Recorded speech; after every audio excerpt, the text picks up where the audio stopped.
who was the Big 12 Offensive Player of the Year. So this is the time of year where we're all kind of refreshing our social media channels to bring all the news to you that we possibly can concerning what's next.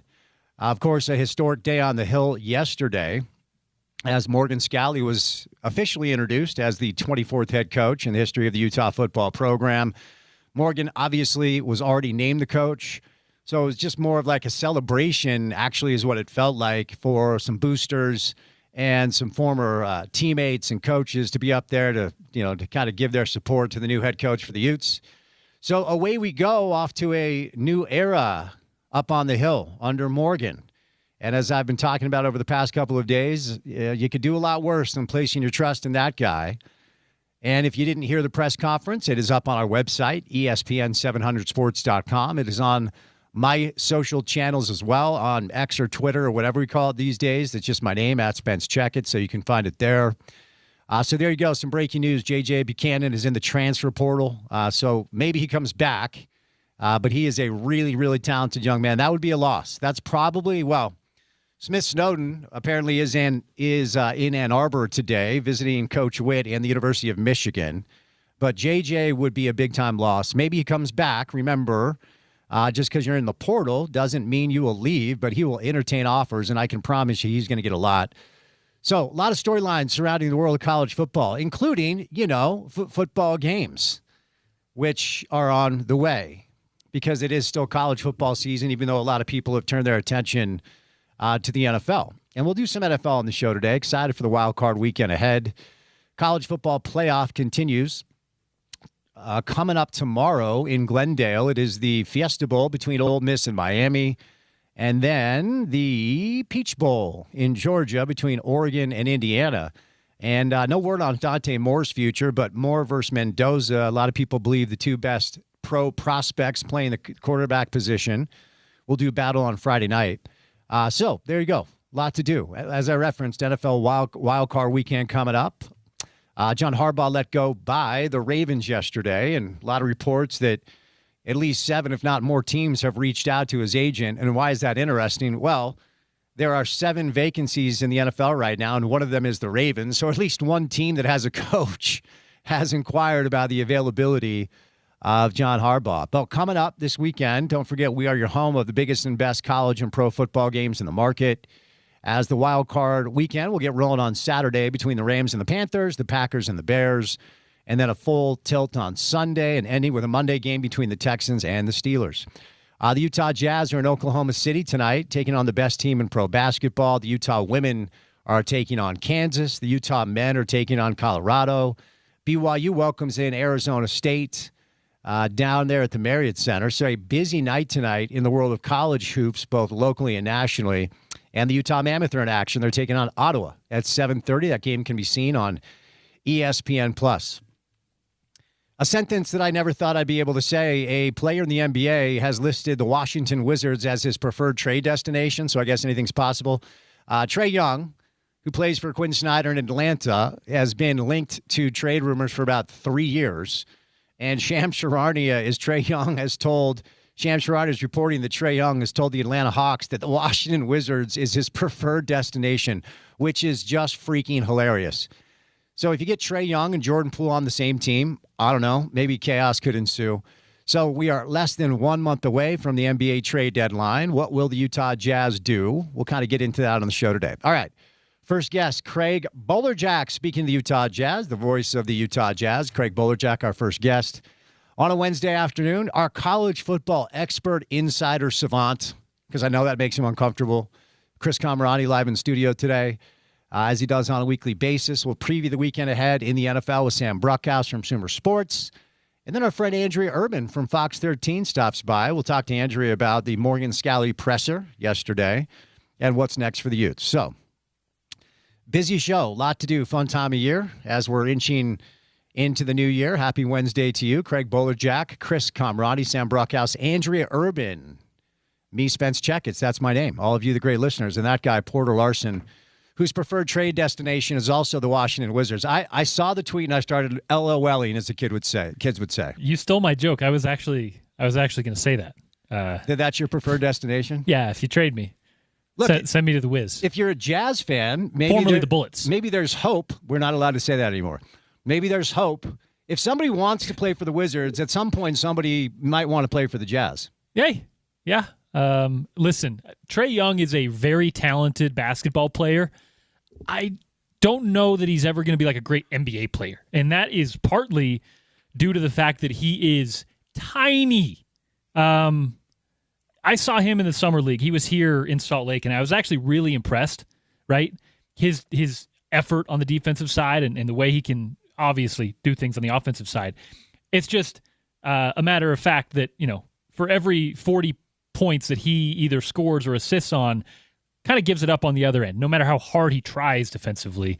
So I think it's an interesting prospect. I saw some folks saying maybe the Jazz, but yeah, maybe headed to Washington. We'll see. A lot to get to on the show today. We won't spend too much time on the Trae Young trade destination. Obviously, CFP, Morgan Scalley, which I'm still kind of reeling from his press conference. How awesome was that? And NFL playoffs. Excited to get to it all. Yeah, and one more thing on Trae. He benefited coming out of Oklahoma during Steph Curry mania. So People were like, oh, wait, if that kid can shoot it the way Steph can, then we need to get something like that on our team.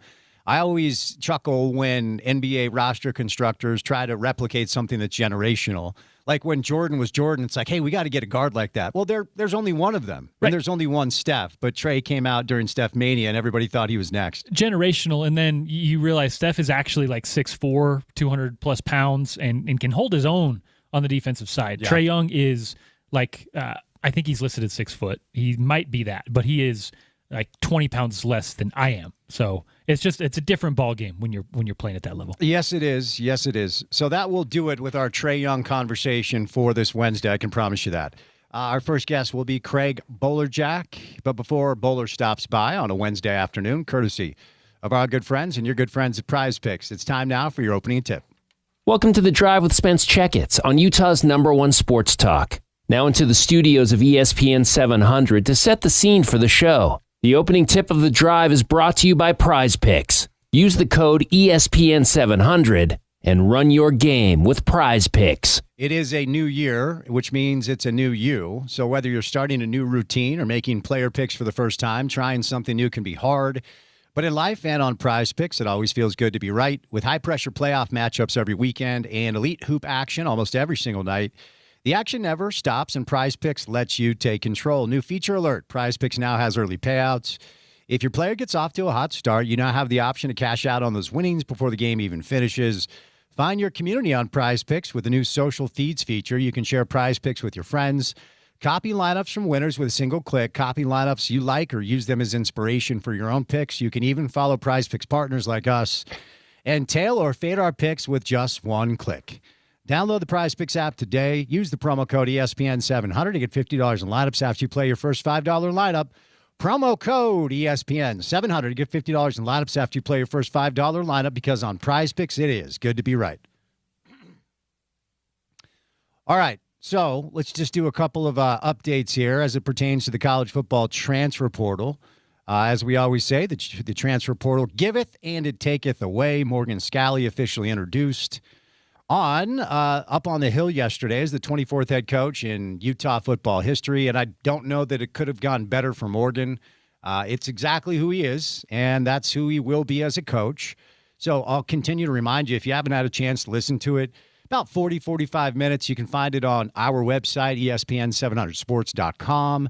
In addition to the University of Utah Athletics YouTube channel, which is where I watched it yesterday in studio while it was going live. So very happy for Morgan. You can tell that he's up to the task, and we have a couple of promotions on the coaching staff, as both Sharif Shah and Markiat Tawaya have received promotions to assistant head coach and associate head coach. But as Morgan talked about, and as we talk about on the show quite a bit, it doesn't really matter who your coaching staff is if you don't have the horses. So let's give you some updates here. Scooby Davis has announced he is coming back. And that's good news. Morgan loves those ball hawks, and that's certainly Scooby Davis. J.J. Buchanan has entered the transfer portal. This came down about a half hour ago, and it is already reported that he might be going to visit Ann Arbor, where somebody named Kyle Whittingham is the head coach of Michigan. And that hurts. J.J. is a really good player and very, very talented. So let me clean this up. Sharif Shah is now your associate head coach. Markia Tuwaya is your assistant head coach. Wayshawn Parker has announced that he will come back to play for the Utes. Of course, that is awesome news. Wayshawn had a really, really good year. Nothing official just yet from Devin Dampier. But I've been told that we should be expecting good news, hopefully as early as today. Now, we sign off at 6. So if anything comes down while we are on air, of course, we will bring it to you concerning the latest news as far as who will play for Utah football next year and who will play for BYU football next year.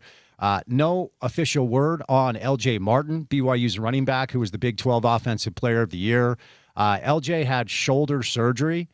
So you have to wonder, will that affect his draft stock? I think a fully healthy LJ Martin is in the mix for one of the top 3 or 4 running backs as far as NFL prospects in college. But does the shoulder surgery motivate him to come back for another year? Isaiah Glasker has announced he is coming back. So obviously some great news for BYU with Isaiah Glasker because he's a stud. So there's your latest updates as of now. And I do want to get into this story coming up in just a little bit. Damon Williams Jr., Washington's quarterback, signed a contract to come back to play for Washington in the area of $4 million. And then he has announced on his social media that he's entering the transfer portal. So a lot of people really upset about this. And I want to get into it later on in detail because I think this might be a tipping point to motivate people to understand that you finally need to get in front of this stuff. Because if there are no rules, if there's no way to enforce contracts that have been signed, like what exactly are we even doing here? And I know we live in a society now where most rules, regardless of your job, have been thrown out the window because of the example of the highest office of the land. But this is just chaos. So Damon Williams Jr. is now being linked to Lane Kiffin and LSU. And if there is a snake in the grass that would go snag a quarterback that's already signed, it would be Lane Kiffin. So we'll get to that later on. CK's in studio, so we'll do that with Chris. We are going to do some NFL today with Sam Bruckhouse and some local stuff with Andrea Urban. But as we inch further and further away from football, as the football season will end, even though it has been extended in both college and pro, we're going to start to lean into some NBA and college hoop coverage. So our first guest right out of the gates today on a Wednesday afternoon will be the voice of the Jazz, Craig Bolerjack. So he stops by after a quick break. Thanks for making us part of your Wednesday. Keep it here on ESPN 700.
Is Bowler on the line just yet?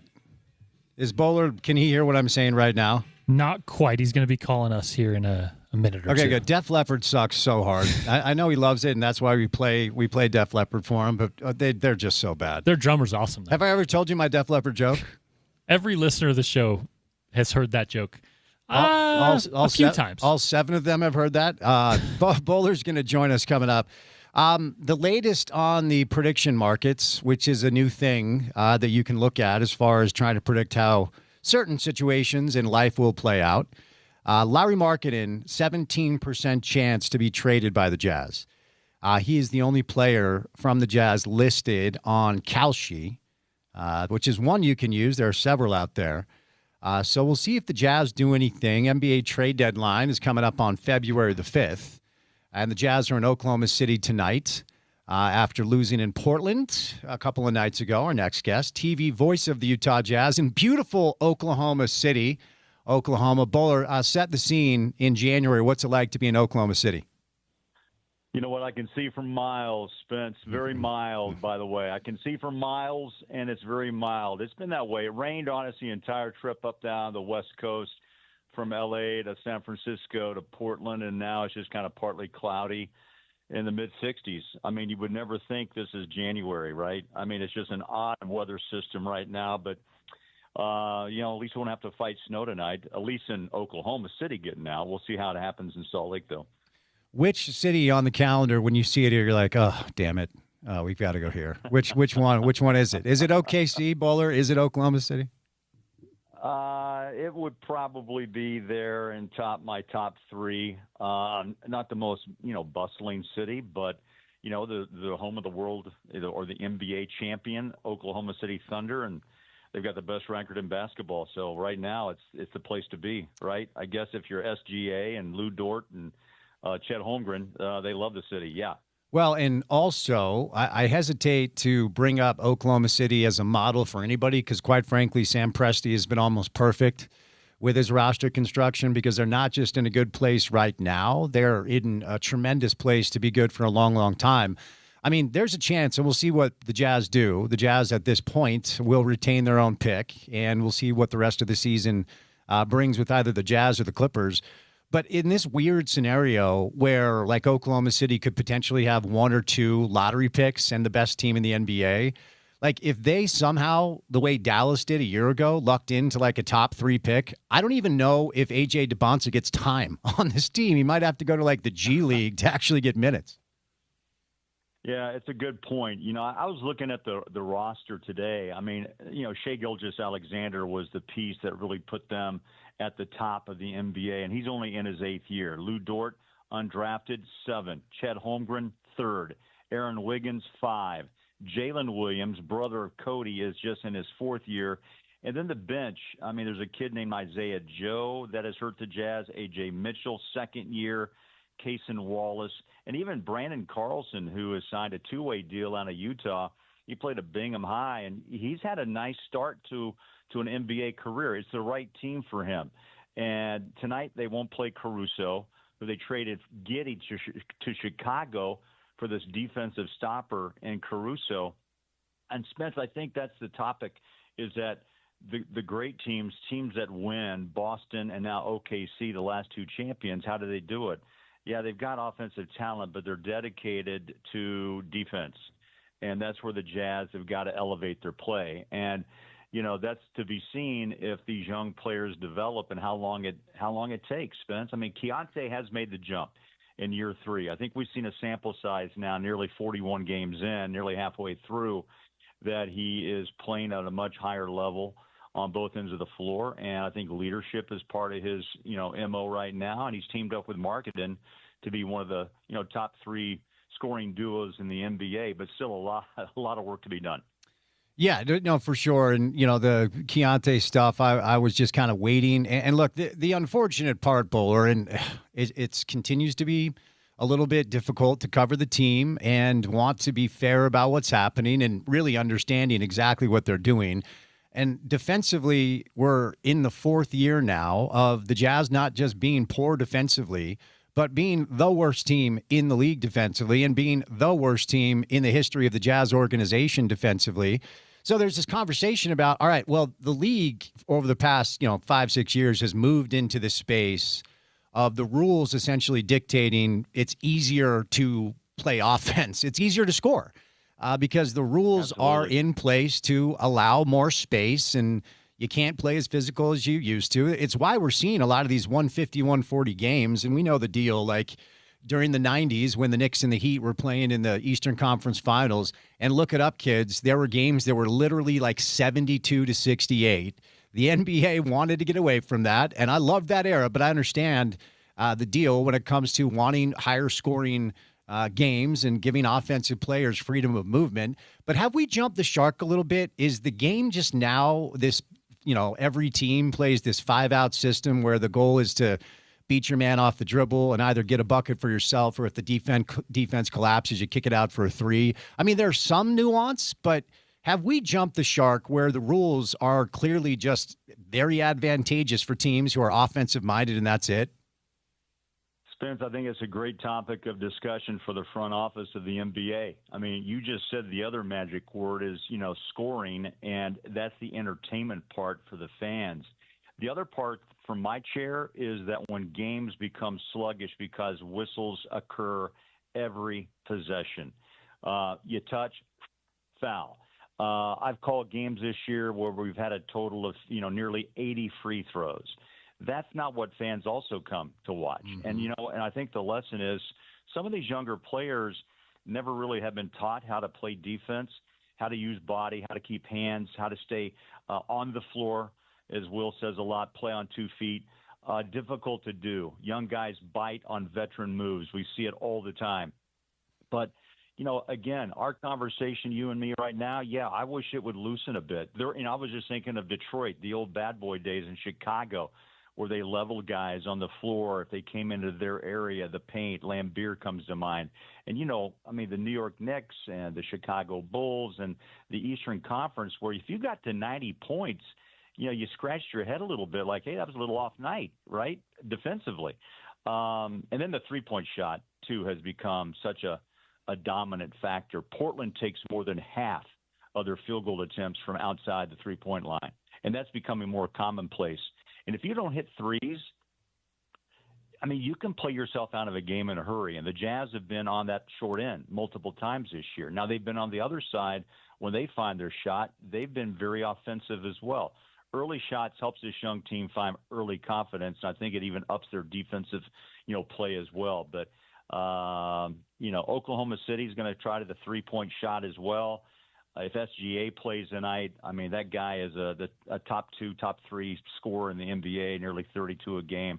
So, again, the Jazz are young, but at the same time, fans want to see development, and we've seen one in Keontae. Now can we get a little bit of Ace Bailey movement? Can you see Sensabaugh running up the ladder a little bit? Can Cody Williams, Taylor Hendricks? If not, and Spence, as you know, this is a year for Justin Zanuck and Austin Ainge to make big decisions on this roster, whether you stay or go. Will Hardy made that very clear in year 2, is that, look, we're going to try to develop you, and we're going to make some tough decisions. And are you good enough to play in this league? And I think we're starting to find our way to some answers. And this offseason, we always say it, but again, this offseason again looms large because the Jazz in Will's 5th year to come, the next step has to be made. Whether you go free agent, whether you get the pick you want, and that player is that next piece with Ace and Markkanen and a healthy Walker Kessler and an Ace Bailey and a Keontae George to build ahead, much like what Oklahoma City did. They hit, Presti has done a great job in grabbing the right picks, melting this team together, and they're also dedicated to playing defense. I will say this: there's an entertainment level with this Jazz team that we haven't seen throughout the course of this 4-year rebuild. They're a little bit more exciting to watch because the ball movement on offense is better, and we've got a lot of guys that are knocking down shots on a higher clip. Keontae's ability to be an individual offensive initiator, a ball in hand guy to either get his. He's also averaging about 7 dimes a game, so he's sharing the basketball as well. Like, the Keontae thing has led to a more entertaining watch offensively. I just wonder, night in and night out, Bowler, whether it's you or Thurl, like what do you tie this historically pathetic defensive team to? I mean, I don't think Will has the horses that most other coaches have. And my guess is Will is not coaching them up to be pathetic defensively. That viral clip of Will basically lighting into them saying, I'm sick of this, play harder.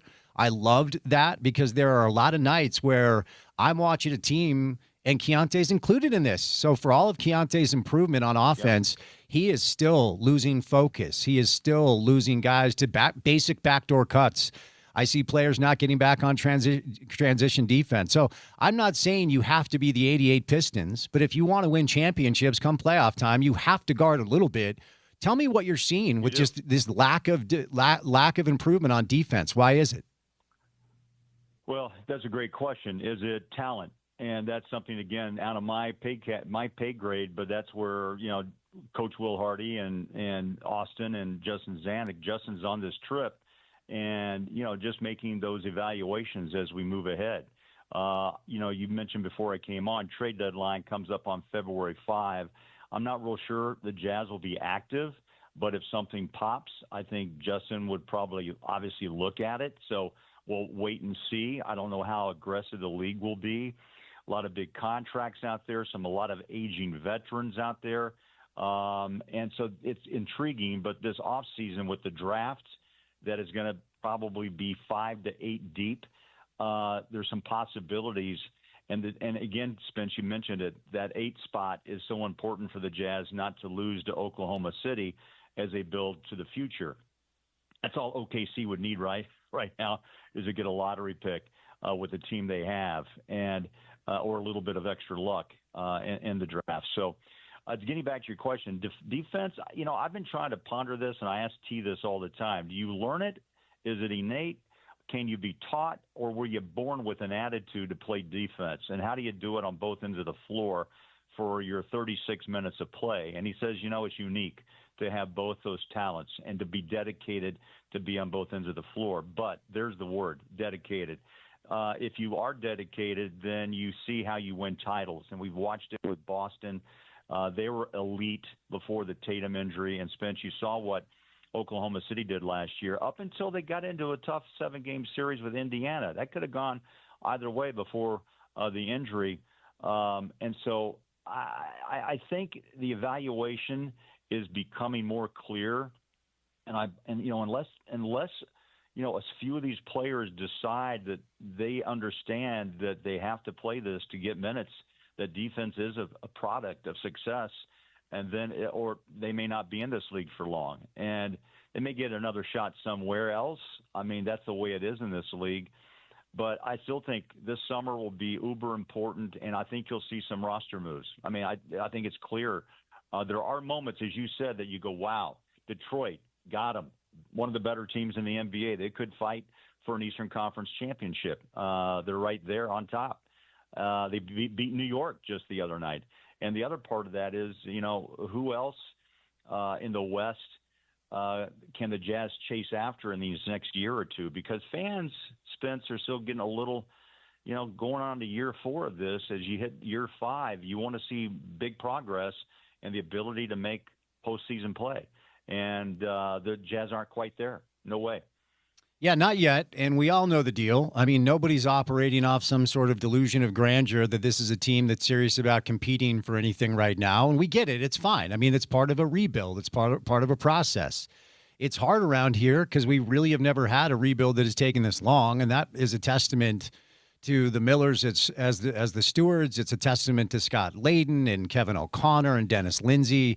But just because you can compliment, one iteration doesn't mean you have to crack on the other. I understand the deal. And my bottom line simply is this, Craig. They have to keep the asset. They just do.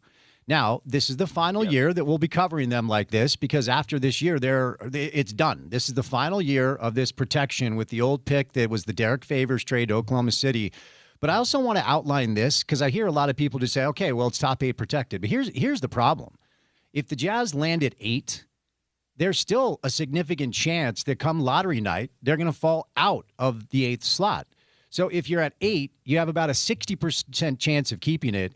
If you're at 7, you have about an 87% chance of keeping it. If you're at 6, it's about 95, 96. But here's the guarantee.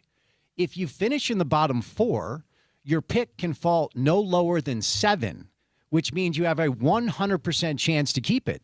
So I'm actually of the opinion that what they need to do is finish in the bottom 4. Now, that goes against what Austin said to our very own Sean O'Connell's question, will we see lineups manipulated in the name of draft capital? But look, I don't know how you go about it. Maybe it's just like, hey, we're just not going to play hard on defense and let teams make shots. I am really of the opinion that it's not just getting in the bottom 8. To guarantee you keep this asset, you have to be in the bottom 4, and I would not hate if we found the Jazz there at the end of the season. Yeah, Spence, this conversation's been going on, as you said, for over 3 years now, and this will be the last year, the last summer of discussion about lottery picks. I think there was some sourness. In fact, a lot, that the Jazz, did not get the 1 pick. Worst team in the NBA record-wise last year, and Dallas jumps in with a 1.8% chance, and they grab Cooper Flagg. Now, look, they still get a kid named Ace Bailey, and I'm hoping to see him back on the floor very soon. Could be tonight. We'll have to wait till he goes through warm-ups. But bottom line, is he going to be a piece that the Jazz can put in place in a starting 5, one of the starters in the starting 5? That's yet to be seen. Haven't seen enough of him, and you hope he can stay healthy. But, Spence, I get it. I sit there and I like to see the players be competitive. It's great to get a win against Detroit and San Antonio, but also in the back of your mind, you're thinking the Jazz are going to protect this pick. And so it's really an interesting scenario to be in, a quandary for T and I, because, I love to win, makes my job easy, but I also understand the process. And that's the most difficult part. I think fans get it too, but they also need a win on occasion to feel the vibe. And the team does too. They put a lot of tough work in. I mean, at practice, I'm there, shoot around on this road trip. They work on defense constantly. But again, that's how you break it down. Is there enough talent on the defensive side to push this team, ahead to the goals that Ainge and Justin and Ryan have in a more shorter time than a longer time frame, right? Because again, Will's going to go on his 5th year, and you have to wonder again, his patience. And I know he's got a contract, but at the same time, he's a pretty intense coach who expects a lot from his players. And we're going to have to wait and see what other pieces that Justin and Austin are able to give him to make this team viable on the defensive side. You reference Zanuck is on the trip. How's my guy? He's like persona non grata. We used to hear from him, here or there, but like, what's the latest? How's Jay-Z doing? He's doing good, man. I love seeing him. He's always talking. He's always got a free minute just to chat. He's one of the most approachable guys I know in the league. He's spot on about where the Jazz are, cap. The capologists and all those things that come into play. Spence, it's a tough job to try to keep track of contracts, money, what you got, what's coming in, what's going out, what trade value is, and not to get caught in a situation where you may give up too much to get something less in return. It's even more so today because the contracts are so large. Some are for longer terms. Other ones are running out. You may have 1 year left, maybe 3. Do you want to swallow that type of money and beat up your cap? Man, it's a tough job to follow. But something about Jay-Z, I think he's a numbers guy. He likes the challenge, and he's trying to put this team together with all the tenacity of anyone I've been around. Honestly, Kevin O'Connor was terrific, and Dennis we knew very well, and Scotty was a guy I would not want to play poker with, by the way. He never showed his hand. And Justin's kind of in that same way, but he's a little more open about some of the discussions about, look, we understand, and we're trying to push ahead and move forward. And, this draft pick is important. This number 8 pick, and Spence, you bring up a great point that some fans may not know, that when you drop further, the guarantee becomes higher. And I think the Jazz are a little concerned because, again, of last year's situation where many thought number 1 was just, in the back pocket of the Jazz, and it didn't turn out that way. And the lottery still can mess with you and there's no guarantee. The worst team, that does not mean you get the number one pick, and we found that out last season. No, it is very much a lottery, and it always has been. And so there's no straight line of delineation between the worst record and the number one pick. That's not how it works. But again, I just give yourself the best chance, because even if, like, if you're in the bottom four, the farthest you can fall is 7, and there are at least 8 or 9 really good players according to most draft experts. Yeah. So even if you fall to 7, I mean, it's better than not having a pick. They would not have a pick if they don't keep this one of their own this year. But let me move into this space real quick, Craig. And these prediction markets are hilarious. There's this new thing that apparently are very, very accurate, and they have a list of players most likely to be traded. Trae Young apparently wants to be traded to the Wizards. I have no idea what the hell is going on there. That's hilarious to me. But they have marketed as only like a 17% chance of being moved. So I think we might be able to kind of put that stuff aside. If the Jazz do something prior to February 5th, Craig, what do you think they do and why? Ooh, good question. I've not heard a purr. And I think what you just said about marketing kind of tells us the way the direction the Jazz are going to go. Sit tight, play this out, try to get that top 5 pick or 8, whatever it may end up being, and how the roll of the dice go in the lottery. But I don't see anything coming their way.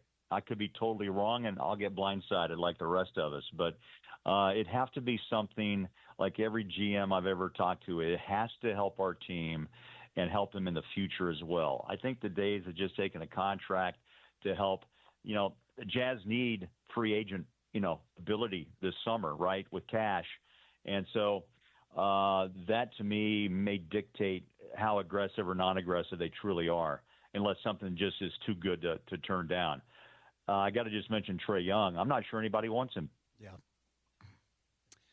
That's an interesting – there's a talent, by the way, just not sure if he fits. But if he's chosen Washington, well, maybe something's up there. But I think Atlanta wants to move on, and I get it. But again, does he fit with another team, and can he immediately help a team that still needs a lot of help in Washington? Yeah, your preferred destination is Washington. Have you been paying attention for like 70 years? I just got a chuckle out of that. Hey, before I set you loose, Barbara Layton passed away over the holidays, Bowler, and obviously we lost Frank a few months ago. And so, I wanted to get your perspective on your years, kind of getting to know her. She always felt like she was just above everything. Like she didn't get lost in the drama of, the NBA or the Utah Jazz. Her service was unbelievable. She helped a lot of people through her service work at the Salvation Army and then AA, Alcoholics Anonymous, where she was just kind of this community pillar. So a lot of people showed up to just pay their respects to Barbara not too long ago. I wonder what your perspective is before I set you loose. Boy, I tell you, Spence, the Layton family's special to me because there's one of the first 2 people I actually ran across and got to know when I came to Salt Lake. And Frank was very open-armed about me coming to KSL as a young 24-year-old or 25 back in '85. And Barbara was a classy woman. I never saw her ever being anything more than steady, supportive, and as you just ran down, very involved, kind of behind the scenes at times, never looking for, the storyline or the PR of what she did to help Salt Lake City. But that couple adopted Salt Lake. They could have moved, but they wanted to be here. And when I know she passed, she had been struggling for quite a while. And if I may say, including myself and several friends of late, have lost parents. And it's amazing to me that couples that have been together for so long, 68 years with Frank and Barbara, that they don't wait too long to follow. And it's emotional for me because it happened in my family, and it happens with the Laytons, and it happened with a couple other friends of mine in that 3 to 4 month range. And isn't it fascinating that, you look at it any way you want, but I can't think of Frank without Barbara, and I can't think of Frank or Barbara without Frank. And it almost makes sense, Spence. It does. Makes sense. Yeah, for sure. So, whatever your belief system is, if they're reunited, that would be a beautiful visual. And certainly, because to your point, you never heard, like, if you heard Frank, you heard Barbara. If you heard Barbara, you heard Frank. They were just so, connected at the hip. And the other thing is, I love how she just would crack on him. Right? Like they had kind of like this comedic duo back and forth. It was so fun to watch them interact with each other, and then embedded deeply with sincere love at the end of the day, Yeah. Spence, could you see those two honestly being on vaudeville as a comedic team? Oh, absolutely. Yes. Yeah. Frank should have had his own show in Vegas, and I would have paid good money to see him. No, for sure. Because he was such an entertainer, and he loved people. He loved Salt Lake, Barbara as well. They were a great couple, and again, however you look at it on a religious side, they were special, and one without the other just doesn't make sense. But a beautiful pair, beautiful. No doubt, Bowler. Have a great call tonight, my friend. Thank you for the time and safe travels. Okay.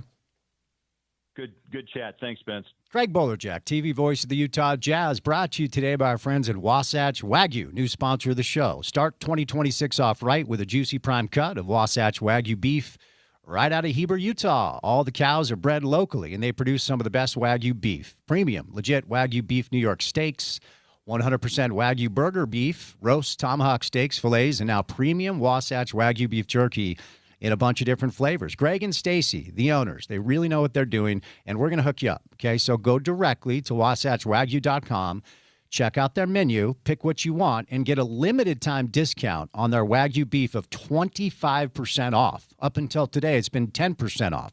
And if you waited, you win. So it's wasatchwagyu.com, 25% off. Just type in ESPN 25 at checkout, and get 25% off your entire order. It's the discount code I use this week to get a bunch of different steaks delivered right to the house. Any discount helps, and these guys really do give you a fantastic price for the high-quality product you're buying. Enhance your new year with Wasatch Wagyu at wasatchwagyu.com. All right, 1 hour down, 3 hours to go. Chris Kamrani, our college football insider, savant, expert, will join us coming up next live in studio on ESPN 700.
Wait, are you now just trolling me, or did Kamrani fail? Did Kamrani fail his assignment to get you the? There's no way Chris is like, hey, let's just keep the Def Leppard vibe going on the show today. Yeah, he did not. Okay. Yeah, I don't know that I'm trolling you, but. Or is it just fair to say that you were in here and we were all talking and you didn't have time to pull up another bump? Yeah, I did. Have Def Leppard pulled up for our guy Bowler, but also I don't know. Maybe a little troll. Well, I feel like you're trying to get me to tell my Def Leppard joke, and I'm not going to do it today. I think their drummer's great. What has 9 arms and sucks? Just kidding. 9 arms. Ooh, coming in hot.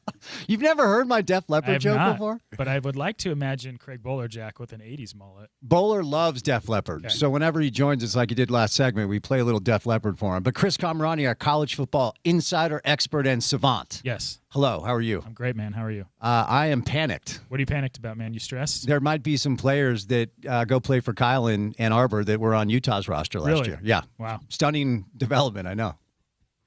Listen, Porter just told me that 19 players from Iowa State's roster are going to Penn State, and most of them are very good players. Right.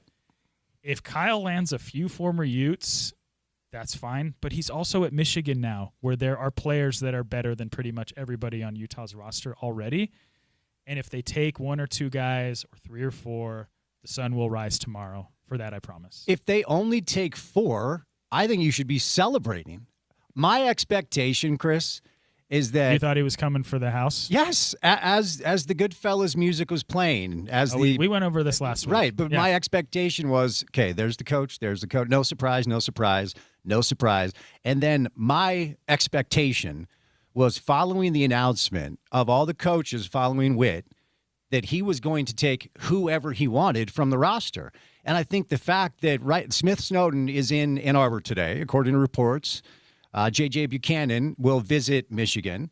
The fact that there's only been a handful tells me Kyle didn't want any more. Not that they didn't want to go. That Kyle was like, they're not good enough to play at this level. That's my opinion. Well, and let's not forget that BYU hasn't had any defections yet. Nothing major. To Michigan with Jay Hill and Gennaro Guilford going. Because the Fatuala kid's staying. Yeah, he's staying. That's big for BYU. Yeah. So everybody is up in their feelings. Everybody's inferiority complex is panging significantly, and I get it, but it's time to put your big boy pants on, man. Like, if J.J. Buchanan goes to Michigan to play for the coach who recruited him, Freddie Whittingham Jr., what are we doing here? Like, I do not understand this groundswell of Benedict Arnolding Kyle Whittingham. It is an embarrassing look for the fan base. It is a direly embarrassing look for the fan base. What do you think it steeps from? Because inferiority complex. Is that, do you think, what it is? Fear that Kyle's going to go do something at a different school that maybe people thought that he should have been able to do here. But then again, I mean, listen, we've talked about this in the last few weeks. Utah is setting the bar tremendously high. The president of the school, Taylor Randall, said in the press conference yesterday that Morgan Scalley will exceed what Kyle did. Yeah. That's a high bar, man. That is Very a ridiculously high bar. Yeah.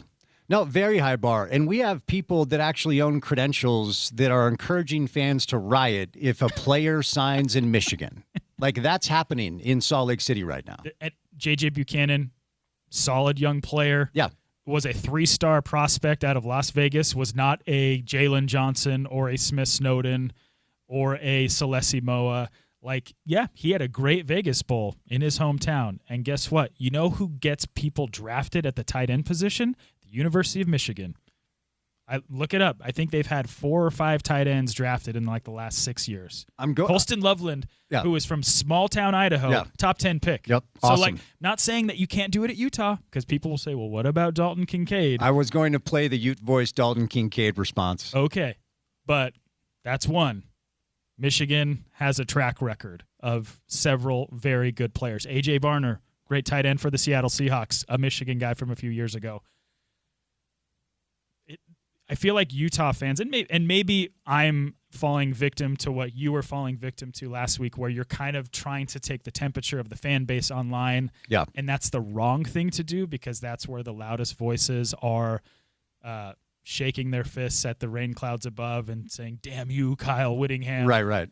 But we got to grow up, man. This is a time where you got to just like understand where your program is.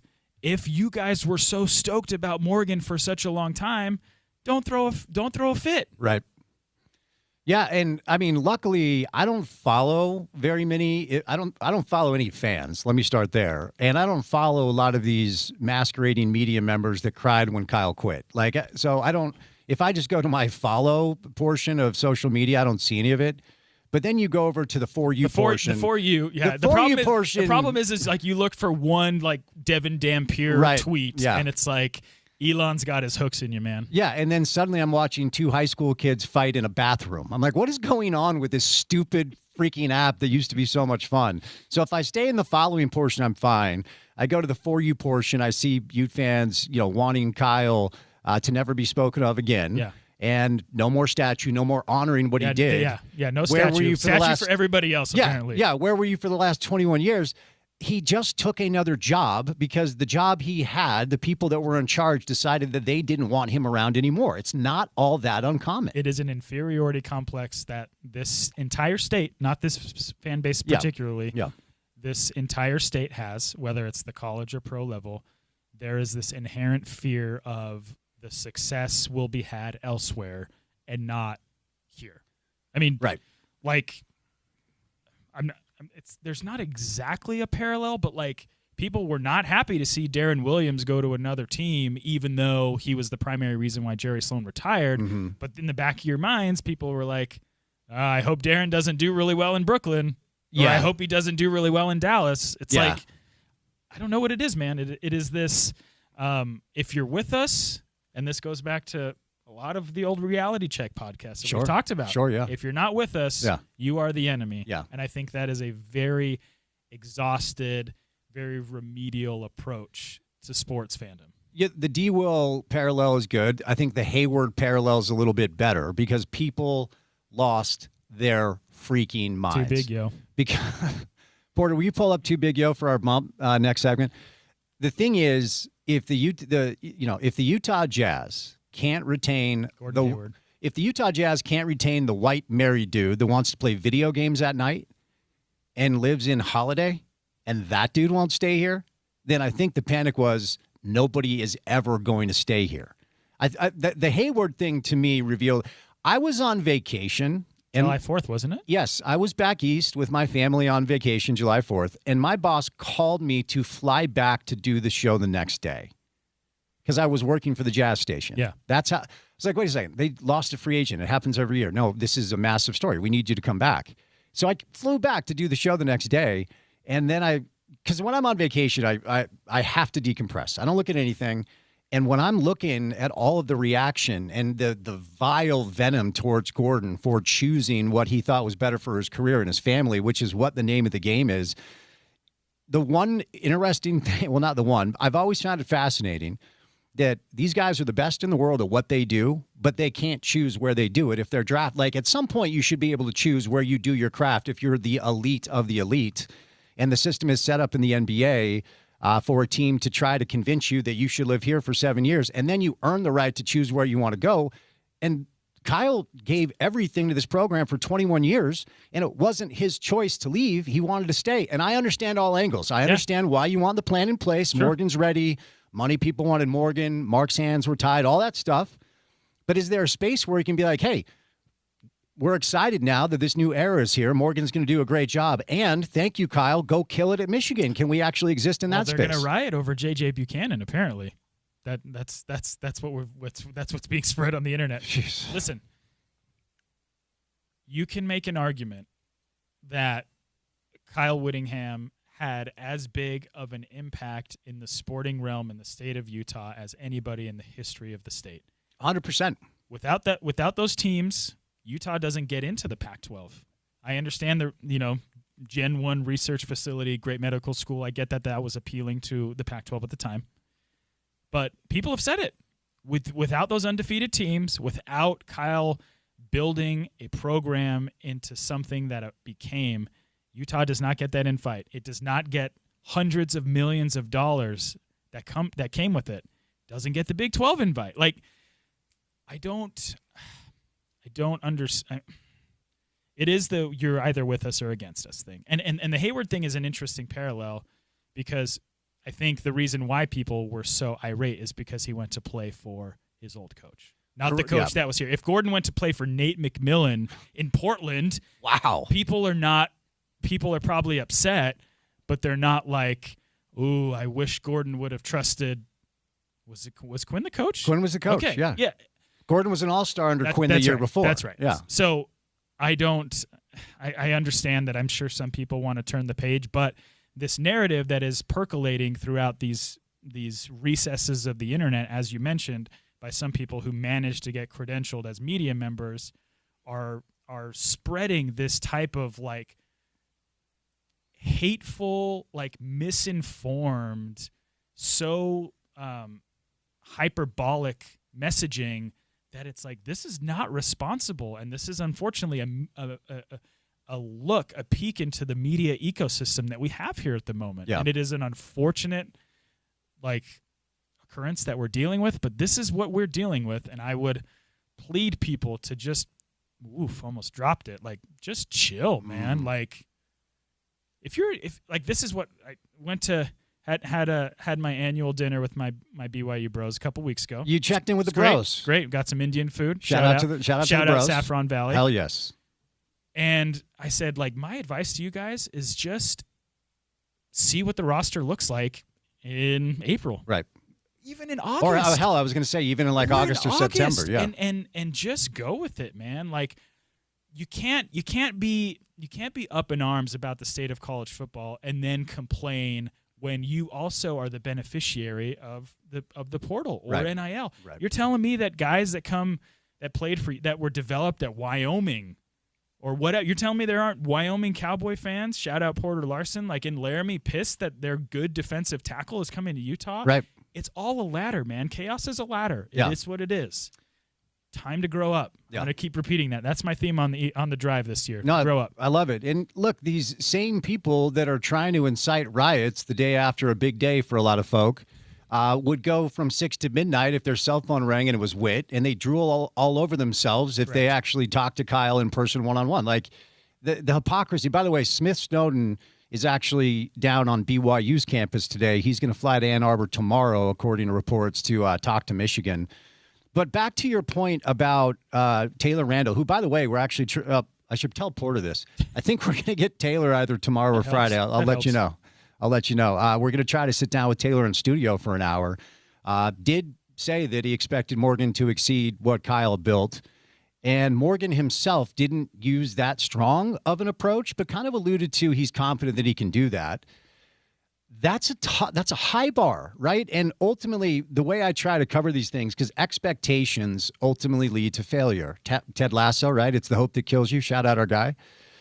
I think it's probably fair to operate with hope that Morgan can keep this thing going. And I'll repeat, I'm actually surprised that we haven't seen more players enter the portal so far. Now, there's plenty of time left.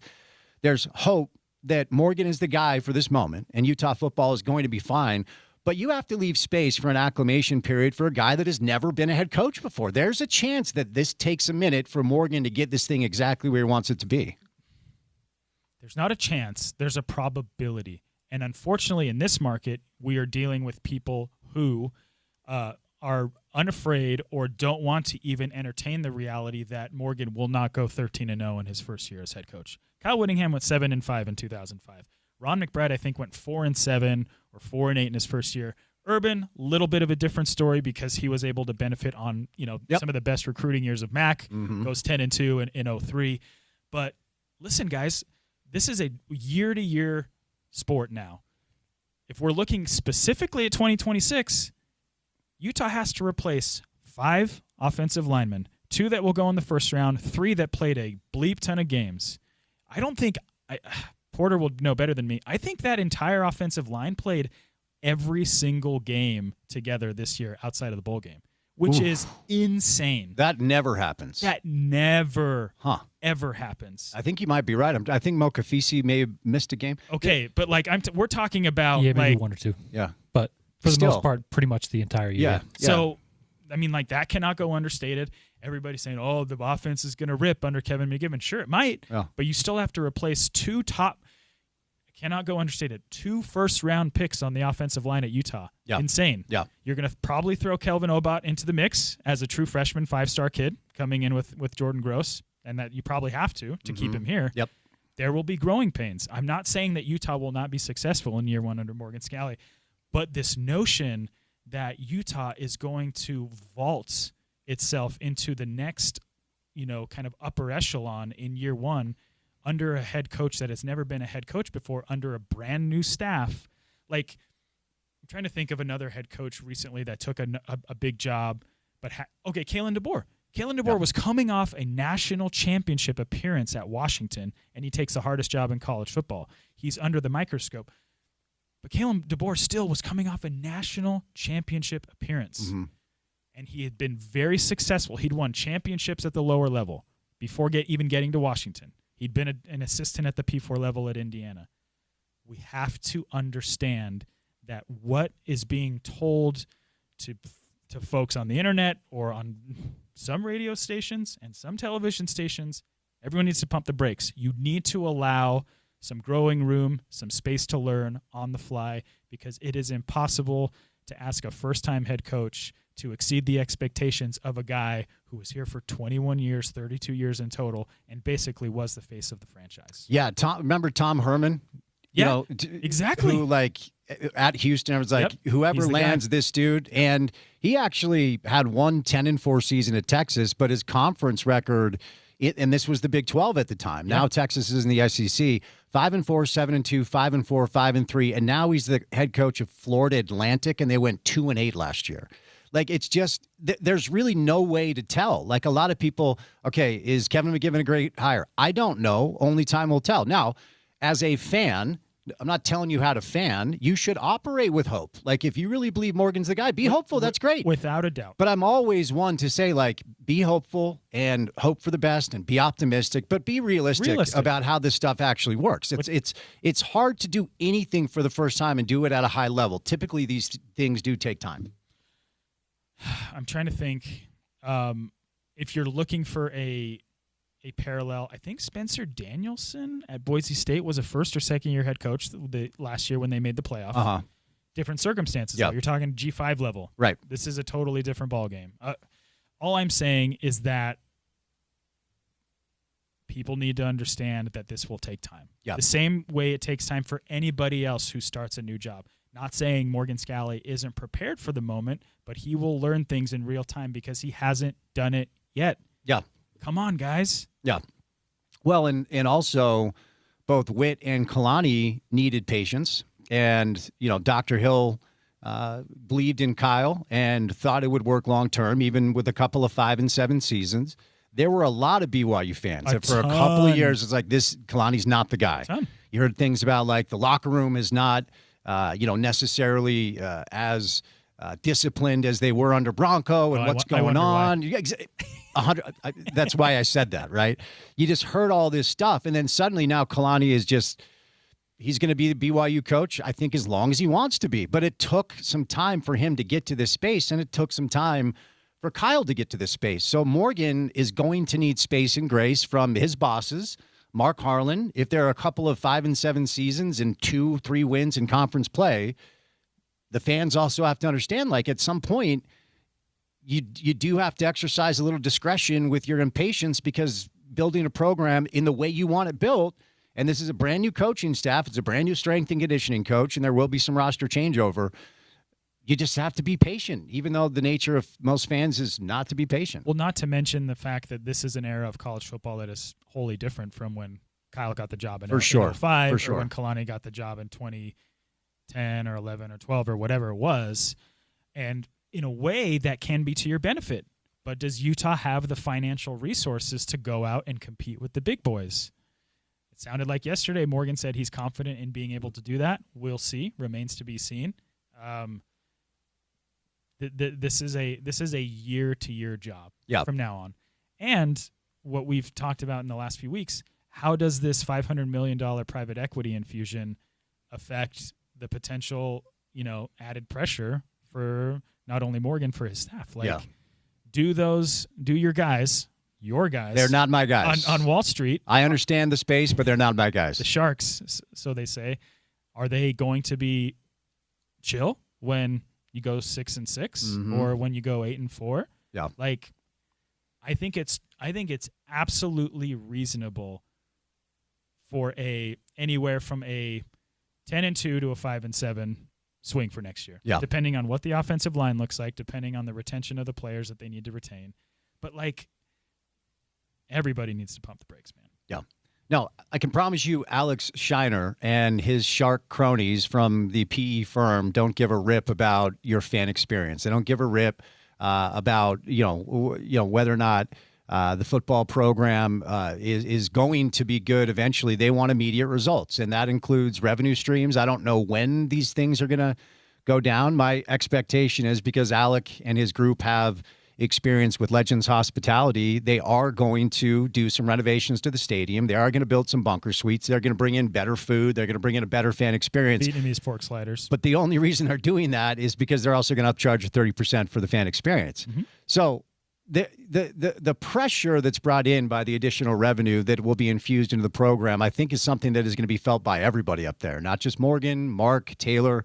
You have to find a way to essentially improve your revenue generation, maybe 20, 25% year over year. That's really hard to do.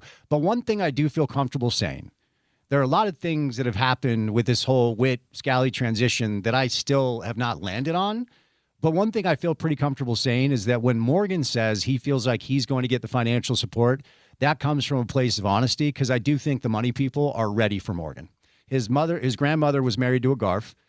Spence Checketts front row yesterday. Morgan's giving him a hug. Like, the money people, I'm not saying they didn't back Witt, but I think they'll back Morgan in a way that I'm not sure that they were ready to back Witt anymore. I am pretty confident in saying a big part of this transition was motivated by revenue because of the money people that wanted Morgan. And yeah, that's an interesting byproduct of this whole thing. And the only way we will tell is when Utah goes toe-to-toe with other programs that are vying for the same type of player, whether it's the rumors of the Utah State kid who was one of the best receivers in the Mountain West and G5 level last year, who played for Kevin McGiven. Is Utah going to be able to go pound for pound money-wise with, I think Wisconsin was in the mix. I think Rutgers was in the mix. So Big Ten teams. Some Big Ten teams, yeah. But this is an offense that has historically starved for wide receiver talent. No offense to the people who are supposedly still already on the roster. You still need to improve that, in my opinion, no matter what, like hand over fist, in order to take that next step. Devin Dampier needs to be throwing to guys that are better than the guys already on the roster. As you know, rising tides lift all boats. Indeed. So can they do that? Can they go toe-to-toe? Can they, send haymaker after haymaker when you're going after a player that will demand significant amount of money on the open market? The answers will be provided to us in real time in the next 10 days or so. Right, and these are the types of things that people want answers to now, but answers will come only with time. The initial infusion of capital, and I know I need to be clear with this because I've been scolded a little bit. The $500 million is not like a check that's being written by Otro Capital. It's not like, here's $500 million. I don't know when we will get details on the contracts. We had Falk in this week, and he said he had submitted a public FOIA, grandma. Yeah. And not surprisingly, they have not gotten back to the request of the Salt Lake Tribune. But whenever this revenue, and maybe it's already there, whatever portion of it, it's not just Otro Capital. It is also provided by some of the biggest, most powerful boosters and donors in our market. And I haven't been told the names, but I've been told that you can guess the names. And as I've said multiple times, their names are on the buildings. Sure. And then it's also, Gardner, Garf, Huntsman, Eccles. It's the names that you would expect. But that capital is being utilized, as I understand it, for improvements when it comes to Rice-Eccles Stadium. Or as Mark Harlan discussed, they're actually looking at maybe building a brand new basketball facility, which is a little bit wild. I will say the Huntsman Center badly needs upgrades. And maybe if it's upgraded where you don't feel like you're in 1936 and paying $6 for a hot dog and a cheese pizza from Little Caesars, maybe people will actually go. But I just wanted to make it clear, I don't think any of this revenue right away is to go buy a quarterback. It's not. Yeah. And as I think was reported and talked about too, this is not specific to the athletic department either. This will be something that affects the entire university, as it should. And I'm going to ask Taylor about that. And exactly, because if you're Taylor Randall, I've said this before, and then we'll catch a break. What percentage of Taylor's energy is allocated to athletics? As the president of the University of Utah, because the chasm between academia and athletics is nothing new, right? So if you're an English professor that doesn't give a rip about football, you're like, well, wait a second. We're getting all this revenue, and how much of it is going to, what about us over here? And if you're Taylor, you do have to keep that in mind. You're the president of the school. You're telling me the English professor isn't ready to riot over J.J. Buchanan? Or the hospital probably. Like, there are a lot of things. Like the world-renowned people, are saving lives. Huntsman Cancer Institute. Right. Yeah. People are saving lives, and I'm sure, you have to keep that in mind too, because honestly, it's more important, even though we think sports is the most important thing. I think that would be a fascinating interview, and I think it would be very well downloaded on the drive on ESPN700.com, and I would be one of those people. You. Look at me, man. All right, well, we're working on it, so I probably should have told Porter because he books the show. So hopefully Taylor Randall will join us live in the studio either tomorrow or Friday, so stay tuned for more information. All right, CK is live in studio for one more segment. We have Sam Bruckhouse later on. We will preview the NFL weekend ahead. Andrea Urban, our friend from Fox 13. But more with Chris on the other side here on ESPN 700.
Take 30 seconds during a break and look up a different band on the system. It's not that hard. This is the one I selected. I took the whole segment to find a song, and this is the one I went with. CK, how many Def Leppard songs can you name? Is Def Leppard the same band as Van Halen? Because if so, that's 0 songs. She's My Cherry Pie? No. The literal answer is no, they're not the same band. Van Halen rocks. Van Halen does not rock. Let's calm down. Is Eddie Van Halen still alive? I believe we lost Eddie. Will you look that up, Porter? Fact check. I want to say he's still around. I'm going to guess that Eddie is no longer with us. But shout out Eddie Van Halen. It's a great name. I'm so jealous of some of those guys that walked into a awesome rock and roll name, even though most of them were not born with that name. Right. Eddie Van Halen kind of just rolls off the tongue. Pandemic Death. Death. Shout out Eddie Van Halen. We're thinking of your family in this tough time. But that was like 5 years ago? I think so. Can we not play any more Def Leppard? I'm serious. I hate them so much. They're awful. It is your show, so yeah. I mean, if it's you say show. no, Def Leppard, Porter. Yeah, come on. You're a big piece of this show, buddy. By the way, Taylor Randall maybe tomorrow or Friday. Forgot to tell you. Let me know. All right, Chris Camerani live in studio. Let's see. No updates as far as anything that we have not talked about concerning the transfer portal, but just to reiterate, J.J. Buchanan is in the transfer portal. Smith Snowden, according to reports, is visiting BYU today, and he's going to go visit, Michigan, in addition to Colorado. So no news on Smith. Tao Johnson, haven't heard much about him. And then we probably should say, Chris, just because you're in the portal doesn't mean you're leaving entirely. Yeah. Mm-hmm. But we were talking last segment, and I just want to reset this. My expectation, because a lot of fans right now are upset that, the coaching news is the coaching news, but really we all watch games to watch the players play. And if you don't have the horses, you're going to have a tough time competing. So now that we're getting incremental news about players entering the transfer portal, a lot of people up in their feelings now, mad at Kyle. And I just want to reiterate, my expectation was a bit of a mass exodus. I think the figure that we were talking about with Penn State, 19 Iowa State players followed Matt Campbell to Penn State. And 19 starters. Just really good players. Yeah. Right? And so I will reiterate, when I was asked the day Kyle took the Michigan job, I did a TV hit that night, and I was asked which coaches will follow him. And I said, whichever coaches he wants. And I'm going to say the same thing about players. Which players are going to follow Kyle to Ann Arbor, in my opinion, whichever players he wants. So the fact that at this point we have, John Henry Daly, we should mention as well. Yep. John Henry Daly, Smith Who's Snowden. coming off a severe injury, though. So that needs to be part of the equation as well. John Henry Daly, Smith Snowden, Tao Johnson, and now J.J. Buchanan. I would say those are the 4 players that were productive a year ago that are now in the portal. And if they all end up in Ann Arbor, I still think that's only because those are the 4 players that Kyle targeted. Well, not to mention the fact that once you're in the portal, who's to say that J.J. Buchanan might not get a call from Georgia or Ohio State? Sure. What do we like? You have to understand that people beyond the purview of the former coaching staff probably will pull up the game tape of J.J. Buchanan in the Vegas Bowl and be like, wow, this kid's pretty good. Oh, he's only 19. Access to the All-22 as well? Who would have thought that they also have access to ESPN? So while, yes, it might make sense that some of these players might follow Kyle Whittingham to Michigan, along with their other former coaches who probably, in the case of J.J. Buchanan, recruited them, I just think this is the reality, and you cannot take it personal. And if you do, that is a massive, massive problem. Ohio State transfer offensive lineman Isaiah Kerma has signed with Utah. So there you go. Ohio State? Redshirt freshman offensive lineman from the portal. Okay. So I know nothing about this young man, but he's probably gonna be a superstar right away, right? According to the people. Yes, this is a great addition for the Utes. They also added a safety from Oklahoma. I always do the thing where I just assume that if it's Oklahoma or Ohio State, sure, they're awesome, and then if it's Wyoming, it's we'll wait and see. And that's probably not fair. Probably not fair. Also, there have been plenty of players that have come here from big programs that weren't good enough to play for Morgan Scalley on the defensive side of the ball, or weren't good enough to play on the offensive side of the ball. I mean, there are plenty of, Utah is a place where you have to, whether it's Kyle or Morgan, you have to adapt to what they want to do. They're not going to placate, and maybe they will a little bit in the NIL era, but like they'll placate to the Devin Dampiers, the true game-changing players. But if you're coming here thinking that you're going to walk on water, that's not going to be the case. Here's an interesting one. Lane Kiffin and the LSU Tigers are hosting John Henry Daly this week. Ooh, who would have thought? Yeah, I know. They actually have access to tape as well. Who would have thought? I mean, it's insane, right? I think he's also visiting Notre Dame, so we don't really need to draw a straight line. John is the number 3 available edge, according to ESPN, as far as the transfers go. And you referenced something earlier I wanted to underscore, kind of the ladder effect and how the schools who lose the players to, and I'll just call it what it is, bigger and better programs. A lot of people believe we exist in a P2 college football era, not a P4, and you can't spin it any other way. If any of these players land in Michigan or in the Big Ten, it is a step up for them in competition, probably monetarily as well. But I can remember last year, a lot of New Mexico fans being really bummed out that they were losing their quarterback, their running back, their best wide receiver, and their offensive coordinator to the Utes, right? Yep. So it is just this ladder effect where if you have an opportunity to make more money, play at a higher level of competition, you're doing the best thing for yourself. That's just how it works. And not to mention, if you are in that scenario and if you're New Mexico and you make the right hire, you turn out to be much better than you were the year before. Right. I mean, I don't think he won any awards, but Jason Eck turned out to be one of the best hires in college football last year. Yeah. And you know, they beat Utah State, they beat Bronco Mendenhall, and they I think they finished 9-3. So yes, this is the game for the foreseeable future. If you have good players at the lower level, they will be courted from the P2 level. I mean, nobody had heard of Blake Cotton before last year, and I think he was at UC Davis. Shout out Aggies, my sister's alma mater. Now he's turning pro. Announced he's turning pro today. This is the way it goes. And Utah fans or BYU fans might not love hearing it, but anytime you have really good players who decide to enter the portal, the bigger sharks will come swimming. Yeah. And that's just the reality. Yep, that's how it works. Don Saunders, Utah cornerback, has announced he will enter the transfer portal on his X account. So there you go. We'll continue to keep you up to date as far as the stuff going down. You referenced, and it was a good point, because I had talked about how both Witt and Kalani needed a little bit of space and patience from both the administration and the fan base until they kind of figure it out. Well, that was a decade ago for Kalani. It was 2 decades ago for Kyle. Morgan inherits a program in a very different era of college football. And coming up, let's see, on Friday, we'll have Indiana-Oregon, and you can listen to that game on our station, 5:30. So we'll say goodnight a little earlier on Friday. Indiana is the favorite to win the national championship, and they're awesome. I think early on I was kind of like, skeptical. Is this smoke and mirrors? And then, you make a point to watch a team that has a chance to go 16-0 because it's never happened in the sport. Kirk Cignetti.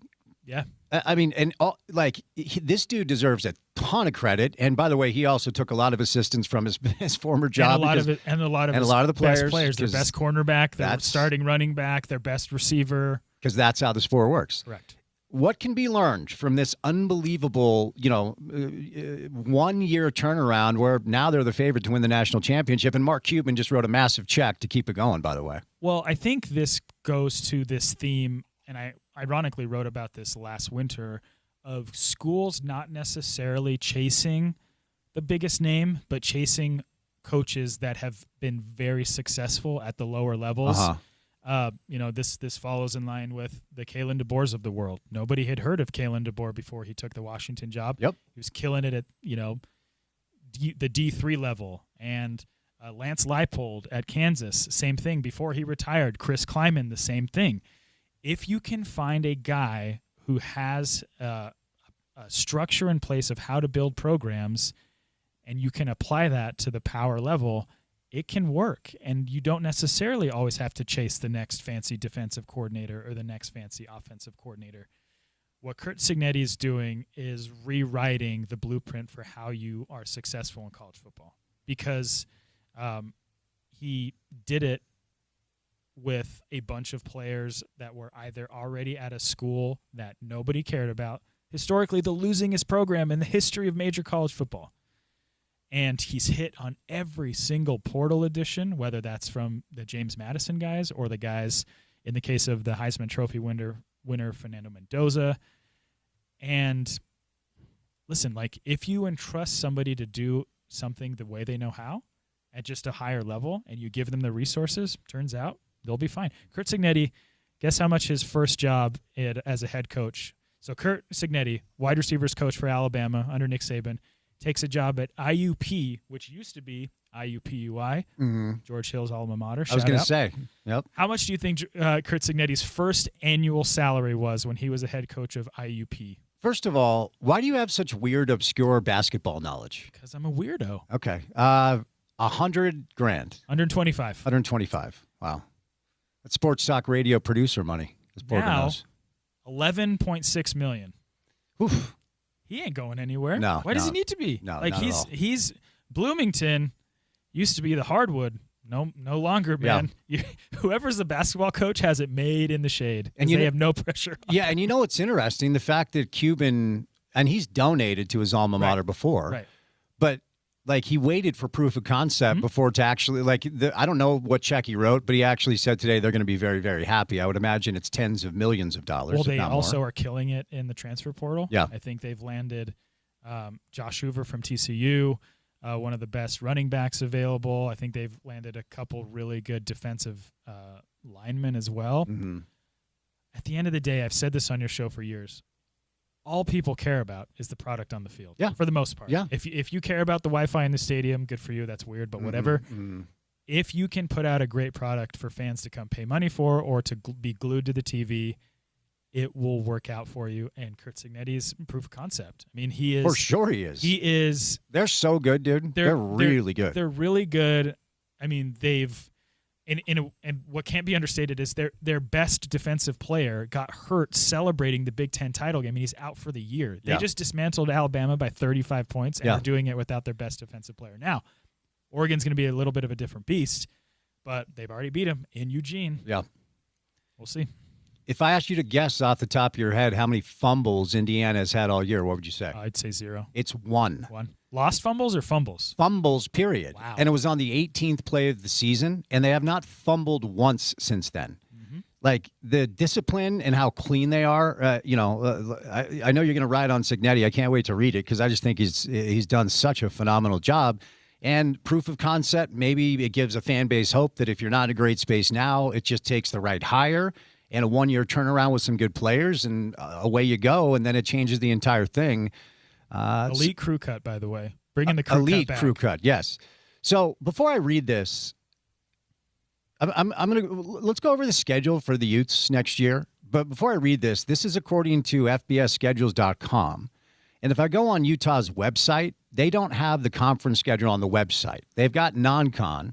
So I'm going off a Google search on a website called... Are we breaking down the schedule already, 2026? Well... Let's do it. No, we were talking earlier about expectations for Morgan year one. Yeah. And then operating as a fan with hope that he can keep this going.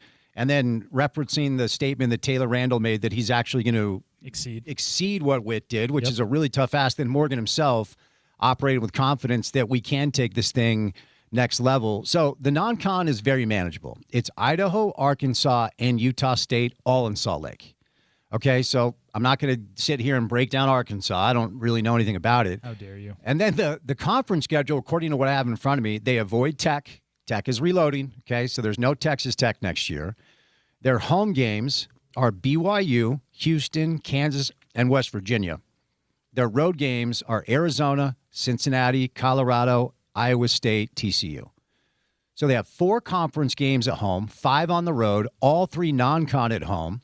So that's 7 home games, 5 road games.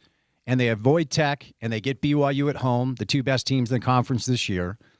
The problem with doing this is we don't know what any of these teams are going to look like. Exactly. So, like, just give me, your prediction? take. No, not prediction, but just generally speaking, what success, from your opinion, looks like for Morgan. Do people care what I have to say? I do. Okay. Not what the fans think. What at the end of next year, when you're sitting here for your weekly hour hit, what will allow you to characterize Morgan's first year as successful? Well, I don't want to put too much pressure on one position group, but to me, it's what does the offensive line look like? Because you're going to be unfairly compared to the best offensive line in the history of the school, the most durable offensive line in the history of the school that just broke school records like ad nauseum over and over again when it came to rushing yards and rushing touchdowns and all those things. My guess would be that the offense looks a little different, and because of that, like, it cannot be like mentioned enough how good that offensive line was, and that's the reason why they ran the ball down people's throats, because they could. And the only time that they couldn't was when Devin Dampier was injured in the two biggest games of the year. Yeah. Just happened to be so. I mean, it might sound like low-hanging fruit, but if it's 7-5 to me is a success.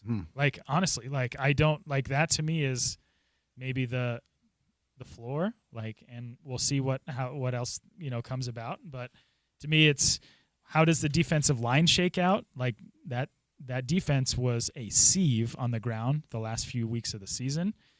They're losing, their two defensive ends, and John Henry Daly and Logan Fano going to the NFL. I think Dallas Vakalahi is getting courted. He's also in the portal, which is a big one that we haven't talked about. Forgot to reference Dallas, yeah. I guess he's getting courted by some Big Ten schools.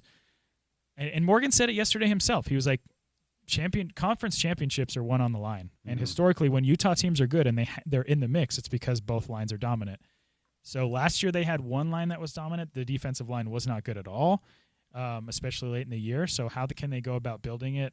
We'll see. But like I said, it's hard because we still have, I think, 9 days with the portal being open, and a bunch can change. Well, this may change your mind. Oh, what do we got? Another commit? A little breaking news on a Wednesday. Hit me. Utah State transfer wide receiver Brandon Pagan has committed to Utah. His agent tells On3 Sports last season, 60 catches, 926 yards, 5 touchdowns. He was good for Utah State. A 6'3" kid, like that was Bryson Barnes' main target. Yeah.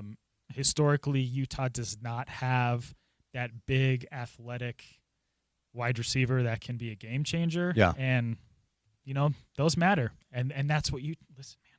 How many times have we talked about this on the drive Monday to Friday, 2 to 5? How many times, man? We go till 6 o'clock every day. All right. Maybe things are changing. If you land that guy, I still think you need more. Okay. I still think you need more, especially losing J.J. Buchanan. But maybe the money you had potentially allocated to J.J. Buchanan was able to land you a kid like that. Yeah, because he was, as you referenced, he took a visit to Wisconsin and some other Big Ten schools.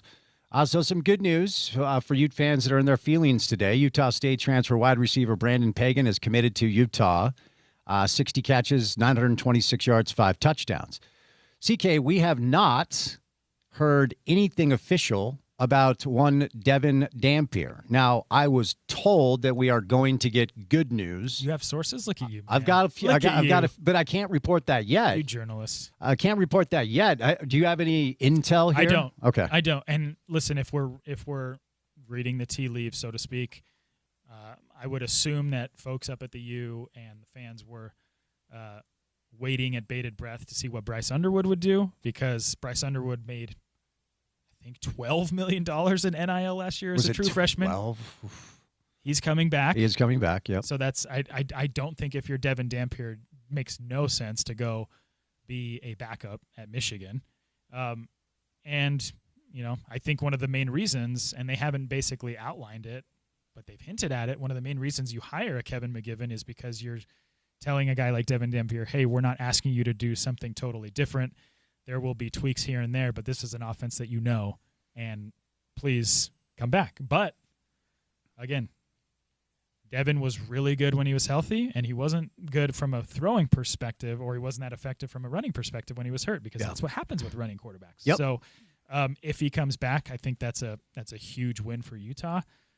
But I think, the last however many years we've been on the air together, I've always said, like, wide receiver, wide receiver, wide receiver. Mm-hmm. For me, it's going to be what the offensive line looks like. Yeah. Because there could be a scenario where maybe they have to let it rip, the throw game in honor of Kyle. Indeed. Don't know. Yeah, I mean, my opinion is if, you're either all in or you're in the way. That's what I've heard. Yeah, that's how I feel about it. Family on 3. All right, before I set you loose, we have a soccer club that is reporting this week with, like, nothing up front. And I don't know what to make of this. The season doesn't start for a little while. Of course, we'll cover RSL as we get closer and closer to soccer season. But what are we doing here? Like, truly, I have no idea what this team is going to look like, and they're reporting like this week. I think you got to grill your guy, Jason, man. Like I think you add a couple young, talented wingers. Chance Cowell is the younger brother of Cade Cowell, who is a fringe national teamer. Good knowledge. Zach Booth, Utah kid. Shout out Eden, Utah. Younger brother of Taylor Booth. Bleach blonde hair for tips. our guy. Okay.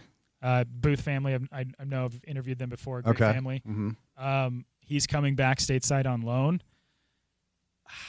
Neither move the needle for fans, especially considering you have sold your, one of your best midfielders for the Gams.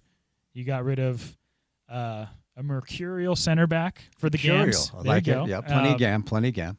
And like I've said, you have to be on the front foot. You have to be ahead of the game, because before you know it, like you said, they report, then they go, globetrotting for preseason, and then all of a sudden the season's around the corner and you are behind the 8 ball because your big signings don't get to come till it's the summertime. And then by that time, there's only 9 games left. Right. And you've kind of whittled away another season. We're resetting exactly what we did a year ago. Yep. Zach Booth, 21 years old. You said he's from Eden? Yep. Well-known soccer factory up north. It's a cool story. His older brother Taylor also plays in Europe. Zach was part of the Leicester City Academy for a while. Oh, cool. But yeah, I think it's always cool to have homegrown kids play. And my guess is if he plays within Pablo's system, he'll have a chance to play. But we're talking about squad rotational players and not out-and-out starters. And that's what the fans are looking for, and I don't blame them. I mean, the patience has to be wearing thin, and then the Chance Cowell kid is only 17. Yep. So, look, preseason right around the corner for RSL. All right, man. Look at you. You're stoked. Well, I don't know anything. Look, admittedly, if you're going to crush the tape. I know you will. Admittedly, if they signed some DP from South Africa, I probably wouldn't know who he is either. But that would be dope. Well, I just think this fan base is sick of okay, we're signing more young people to maybe develop them and move on from them. And there was a promise alluded to by ownership that there would be some spend this year. Last thing, do you think there's a mindset that exists where they feel like the Cruz kid and Olatunji actually are the answers? Potentially. I don't know. Potentially. I mean, I think there's one person on Cruz Island, our guy. Trey's on all the islands. I'm a Trey was on Johnny Menendez Island, dude. Johnny goals. Johnny one goal. He literally scored a goal. I think Olatunji has potential, yeah. But again, that's one player, and you're looking at a roster full of holes still. Great to see you. Get Thank out you, of here, sir. okay? Appreciate it. Chris Camerani, college football insider, expert, and savant from The Athletic. I want to let you guys know that League One Volleyball is Salt Lake's first professional volleyball league. Next home game is January the 22nd. You can get tickets at, lovbsl.com. That's lovbsl.com. Support our first professional volleyball team here in Utah. League One Volleyball, Salt Lake's first professional volleyball league, lovbsl.com. All right, 2 hours down, 2 hours to go. Good stuff from CK today. We will catch a break. And coming up next, more football, but this time professional football. Wild card weekend ahead. Harbaugh has been fired. Where is he going to land? Sam Bruckhouse will join us. We'll do a little more local flavor with Andrea Urban from Fox 13. We'll say goodnight at 6 o'clock on a busy Wednesday drive, and it's good to have you along for the ride right here on ESPN 700.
I will say this song is acceptable because wasn't it the song in Superbad when Bill Hader and Rogan, the cops, they had McLovin in the back and they were, acting crazy? I think this is the song in that movie, which may be the best comedy I've released in the last 20 years. I think it was Panama. It may be. Okay. Or as I thought it was called for the first 12 years of my life, Cannonball. Are you serious? Yeah, I definitely thought that as a child. Was your old man a big Van Halen guy? 80s like hair metal for sure, Okay. but not necessarily Van Halen. All right. Okay. Fair enough. Well, Porter is ruining the program today by playing horrific music, and I will allow it because, it's a Wednesday show. All right. We've talked mostly college football today because it's been a busy news cycle regarding the Utah Utes, but we've got some good NFL, and you can hear these games on our station. We'll give you our schedule coming up, but our buddy Sam Bruckhaus from Sumer Sports stops by. Sam, happy Wednesday, man. How are you? Happy Wednesday. If we're talking 80s rock, I did a full listen through of Tears for Fears songs from the Big Chair yesterday. So if Nice. DJ Porter takes requests, we might have to get a little bit of Everybody Wants to Rule the World.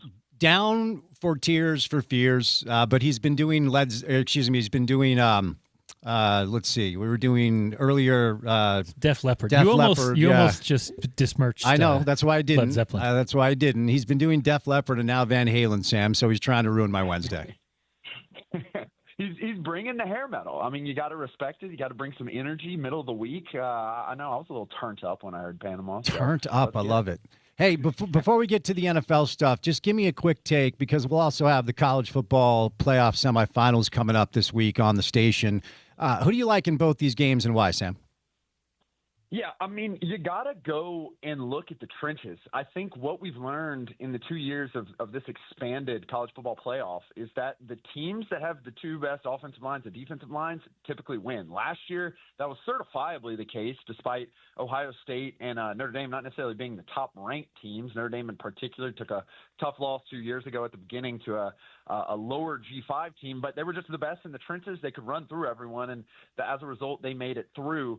I think that has to be Miami this year. You look just at the consensus big board in the NFL talent, and you got Francis Mauigoa and you got Reuben Bain at the top. That's not to mention the other crew on that front. They also have several talented skill players on both sides of the ball, including Fitzgerald, Mally Toney, and other guys. I think it's going to come down to Carson Beck to not make mistakes against an Ole Miss offense that puts up points. That being said, Ole Miss's weakness is the running defense, not necessarily Miami's offensive strength, but they've shown the ability to do it at a high level against Texas A&M and Ohio State. I think you got to go with Miami at the end of this. That being said, Oregon, Indiana, that's two powerhouses. That's the true powerhouse game, two teams with seemingly no weakness.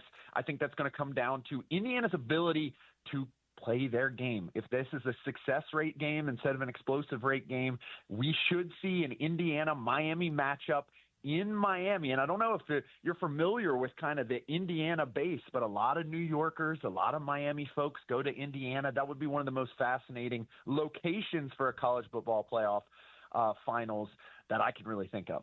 Let me ask you one more quick one because our two main in-state football teams were kept out of the dance as a result of really one team, and that was Texas Tech. Is Oregon's blanking of Texas Tech in any way an indictment on the Big 12 Conference as a whole?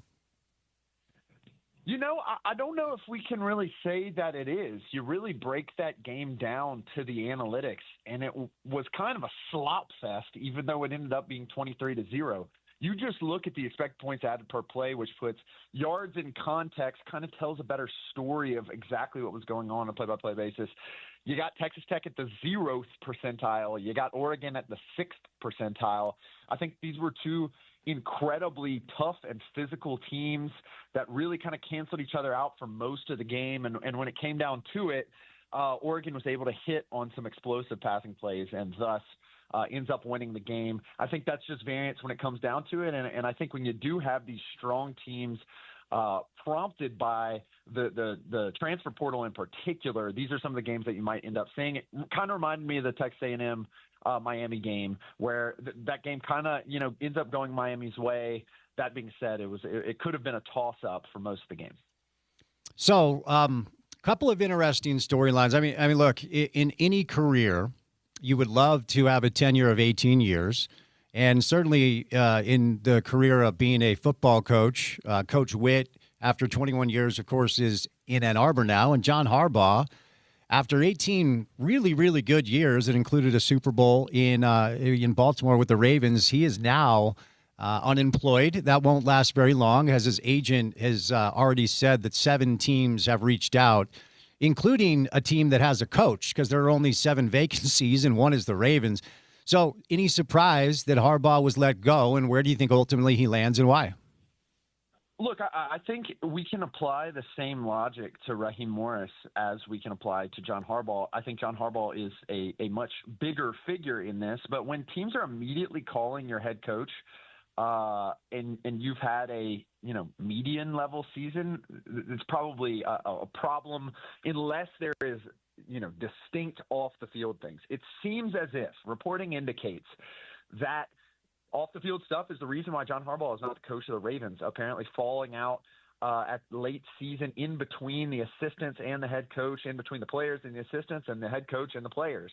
That's not to mention the front office as well. And so it seems as if the message has just gotten stale there. I don't really know if this has any indication if on John Harbaugh's coaching status. I think maybe he was just there for a very long time and it was time to part ways. And sometimes that's the case. We saw Bill Parcells leave situations. We saw Bill Belichick obviously leave a situation as well. That's just kind of how things go from time to time. That being said, we now have the best opening, which is the Baltimore Ravens. You have access, regardless of injury or not, to a game-changing player in Lamar Jackson, who virtually has 3 All-Pros, 3 first-team All-Pros, and could very well have had 3 MVPs if not for an interesting situation last year where Josh Allen ends up winning it. And a lot of talent on the defense as well. Kyle Hamilton is a Sumer Sports, Sumer Score All-Pro. He's probably going to be an All-Pro, period. You got Roquan Smith as well. You got weapons at the skill positions in Zay Flowers and Derrick Henry. And then you got John Harbaugh, who is the number 1 coaching candidate now, particularly for a team like the Giants and the Falcons that feels like they have the tools to win in the next 2 years. So interesting situation. I think it's very similar to the Witt situation where he takes the best available job pretty quickly at Michigan as a result. And I think sometimes, you just got to move on based on factors that are going on inside the building between the different levels. And sometimes people get sick of one another. I recall a quote, and maybe I'm butchering this, but Larry Bird once said that you can only be a coach for so long, and I think his prescription was about 9 years. You got about a 9-year gap if you're really successful. So 18 years is double that in the NFL, and as a result, I think it was just time.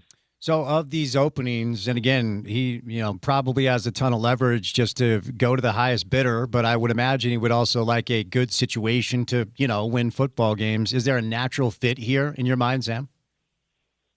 I think the natural fit, all things considered, if you're kidding a blank slate, which it's unclear if you are, would be the Falcons. The Falcons are a median-level team.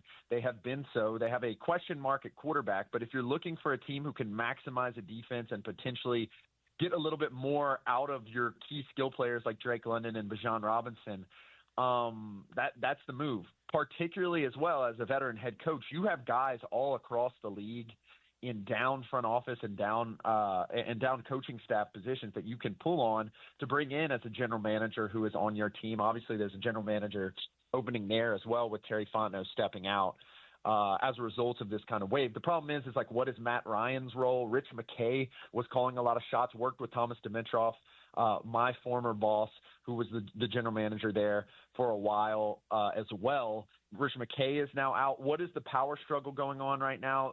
Unclear.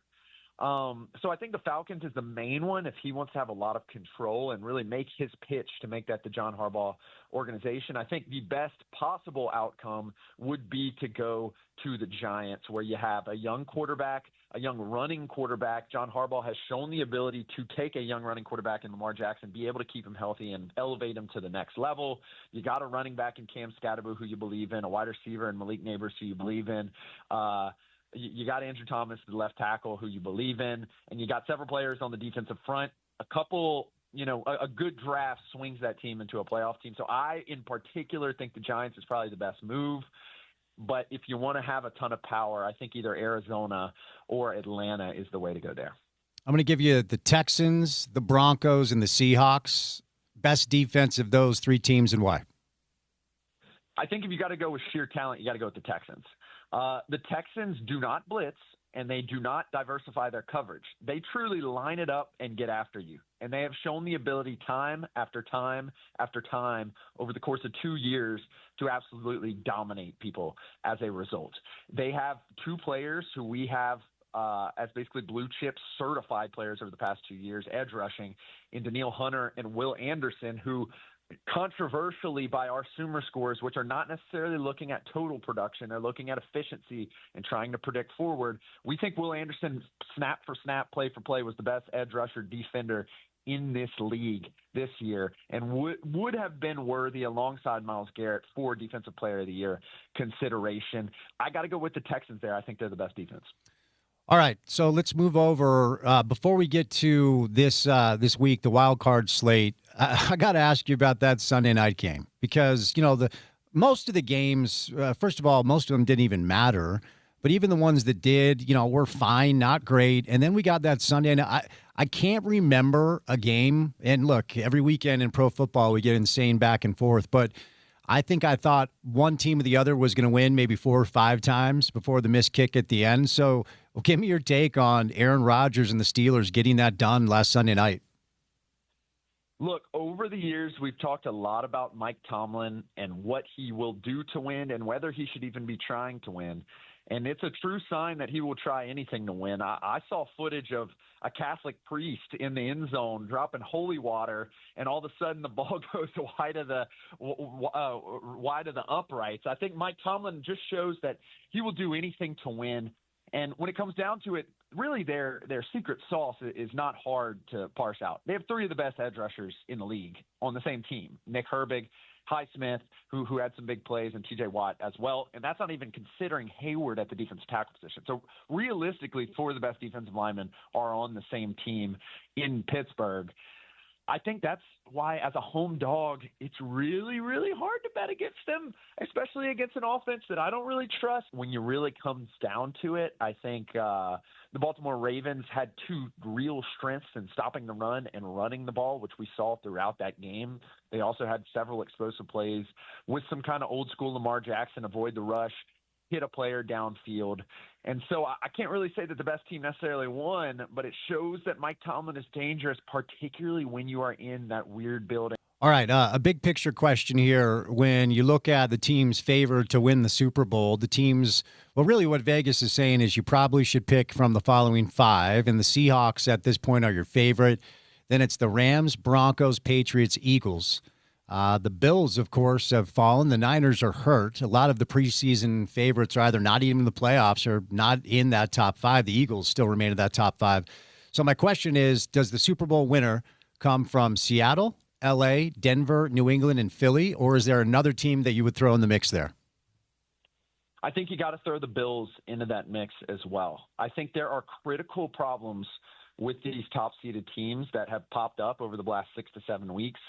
That cause a lot of chagrin with me when I'm looking at these. The first is the Seahawks offense. The Seahawks offense just is unable to get much, if anything, done throughout any game. They've basically been able to make it past by hoping and praying that their running game, which typically on a down-and-down basis does not include much production, pops off an explosive play that happened against a demolished 49ers defense. It also happened against the Rams defense several weeks ago, and that was the reason for those 2 big wins. We haven't really seen great production from Sam Darnold in recent weeks, so I worry about their offense. I worry about the Rams defense. Basically, their approach this entire year was you're going to have to deal with 4 or 5 defensive linemen the entire game, and we're going to get after you, and we're going to hope that you don't realize we're playing 3 to 4 safeties in the back end and 2 corners that don't exactly have impressive pedigrees. Teams have started to figure that out and take advantage, in particular Jackson Smith and Jigba in that Seahawks-Rams game. I think we learned a lot about that defense in that game, and I think that dime-level approach that they've taken is going to be hard to maintain. Now, interesting matchup against Carolina. Carolina's going to try to hold the ball the entire game. Home dog, maybe that doesn't go their way, but I'm still inclined to believe they'll make it to the next round. I love the Eagles, and I love the Bills. I think when it comes down to it, the Eagles' defense and their deck on offense is better on paper than anybody. I just wish the offense could get going. We saw the offense get going in the playoffs last year. Hopefully they can recreate that to match Vic Fangio and the defense. And I think the Buffalo Bills have the X factor. They have Josh Allen, and they have a defense that can stop the pass. So I'm kind of a hipster on this one. I know it's hard to believe given that neither of them have a bye, but if you had to put it to me right now, I am a Bills-Birds Super Bowl pick. Huh. Okay, well, that would be fun. Obviously, two teams that one that just won it, the other that I just feel like Josh is too good not to win just one, but multiple. But, of course, you got to get it done. All right, with a few minutes left, let me hone in on some matchups that have a little bit of local interest. I think this Packers-Bears game is shaping up to be really fun, of course. Rivals, Soldier Field in Chicago, Jordan Love quarterbacking the Packers, and the Packers are a slight favorite. What do you think happens Saturday night at Soldier Field? Whoever's defense can hold up in this game is going to win the game. The offenses have a lot of weapons. Well, I believe we're going to be able to see Jordan Love play coming back from concussion. He typically will maximize that wide receiver group, and we've seen Malik Willis also play well in this offense. The question I have for them is their offensive line. I do not think the Bears have the deck of cards on the other side of the ball to really get after that offensive line. Let's flip it over to the Chicago Bears. Another very talented offense. You got Caleb Williams. You got Kyle Monungai, an excellent running game crafted by Ben Johnson, an excellent offensive line. You got Luther Burden, who is near the top of the league in yards per route running. You got two good tight ends. I think whichever defense can get after the quarterback at least a little bit, given that Jordan Love and shockingly this year, Caleb Williams do not take sacks. They try to make the most out of each play, whether that's scrambling for Caleb Williams or whether that's, throwing the ball away or throwing the ball downfield in the case of Jordan Love. Whichever defense can get those two guys on the ground will win this game, I believe. All right, you already referenced that you like Philly, so I can't imagine you're going to make a case for the Niners to be able to win that game. And they're just so injured on defense. And I love Kyle Shanahan, a lot of Niners fans in this market as a result of the Steve Young years. Do they have a puncher's chance here, or are the injuries on defense just too much to overcome? Yeah, San Francisco's offense is legitimately good, and they're going to use every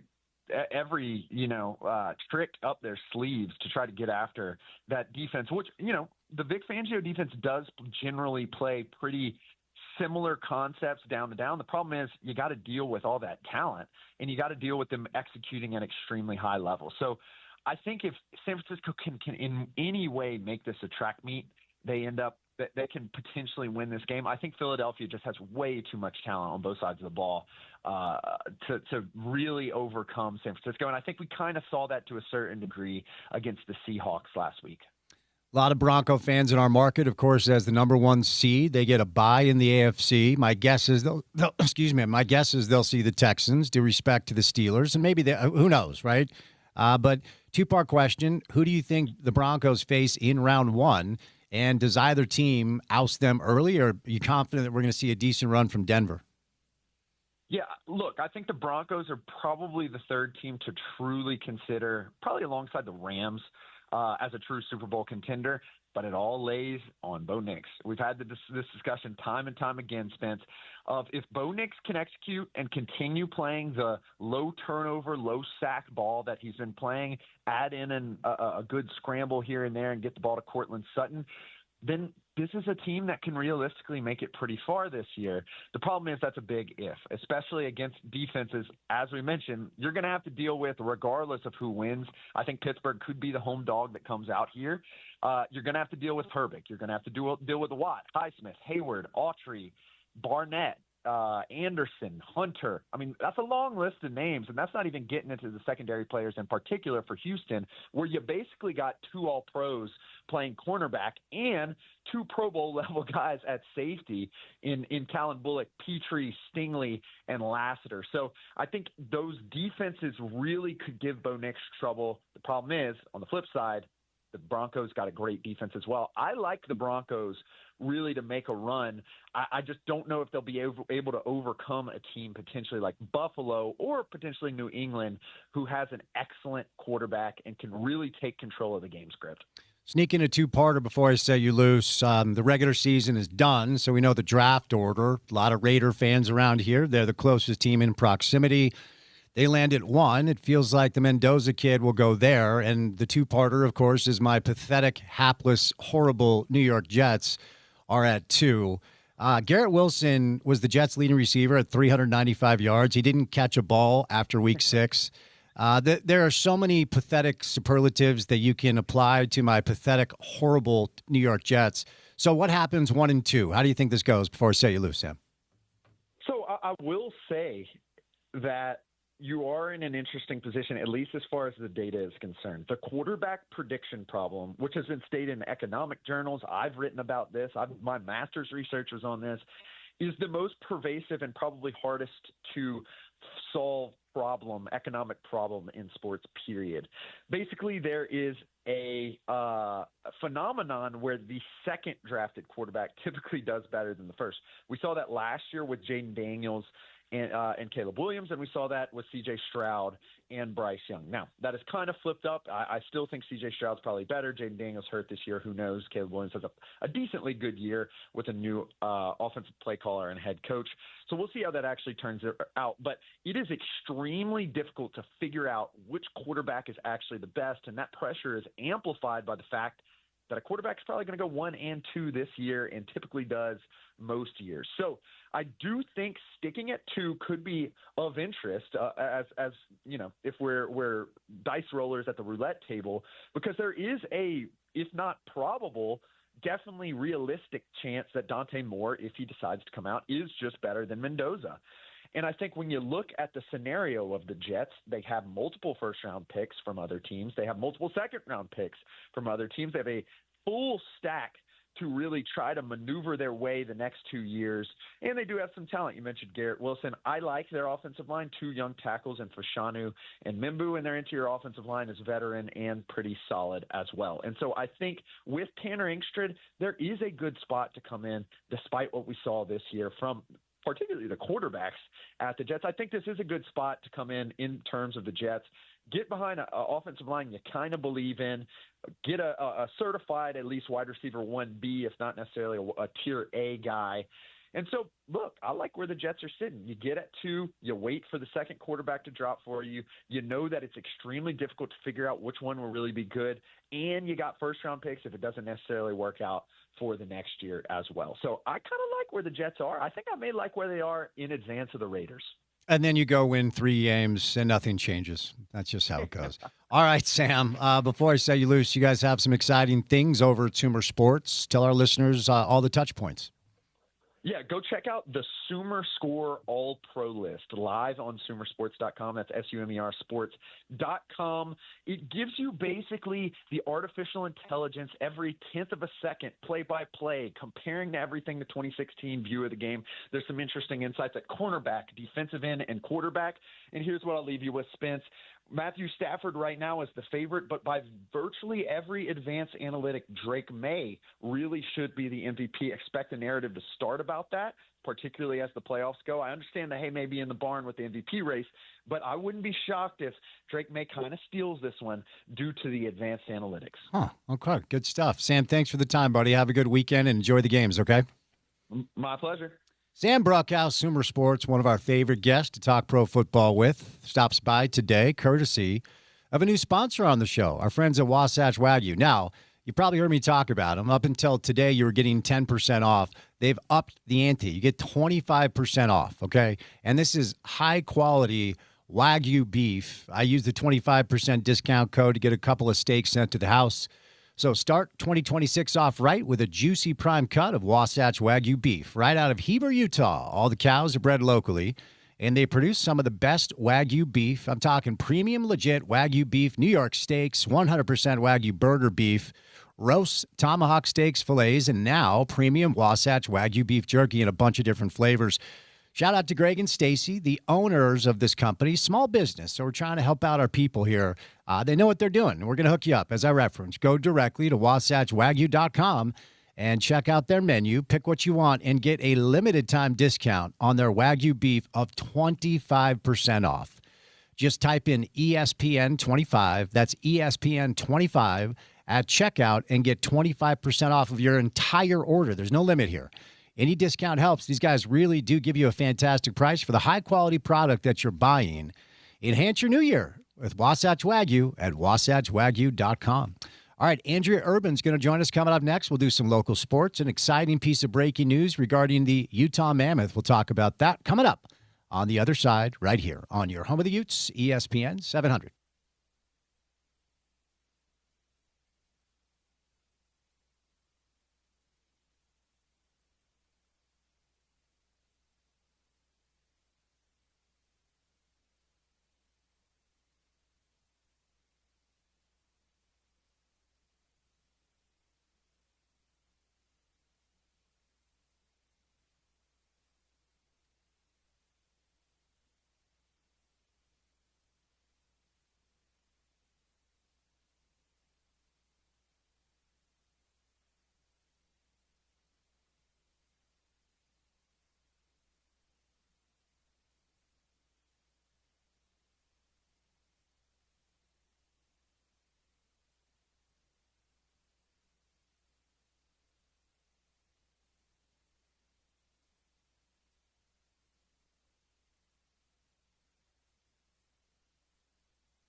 Busy night in the world of local college hoops. Want to let you know that the Utah men are taking on Colorado tonight. 7 o'clock on the road. BYU is up here on Saturday. Of course, rivalry game at the Huntsman Center. Our pregame coverage for the men will start at 6:30. And the Utah women with a big one at Kansas. And that's at 5:30. That game can be seen on ESPN+. All right, our next guest, excited for this. It's been too long. Our friend Andrea Urban from Fox 13 on a Wednesday. Andrea, happy Wednesday. How are you? Hey, Spence, I'm good. How are you doing? Thanks for having me back. No, I'm great. I appreciate the time. It's been too long. And I saw that you were up at the Morgan Scalley press conference yesterday. Of course, history made as Morgan was introduced as the 24th head coach in Utah football history. And I don't know how it could have gone much better from my perspective for Morgan, Andrew. Give me your takeaways. Oh, my gosh. Let me preface. I'm not just saying this because I'm trying to be optimistic about a new era. I was sitting there and I looked over at my producer and I was like, man, I hope he's got a spot on the roster for me. I want to play. I want to be on Morgan Scalley's team because what I loved was the realness that I felt from him in all aspects. You know, I'm sure there's a lot of things behind the scenes to get to this point, but does Morgan have a great heart and a passion for the Utes and love for his family and the players and have a, no bull mindset kind of thing. And it's refreshing and I like his energy.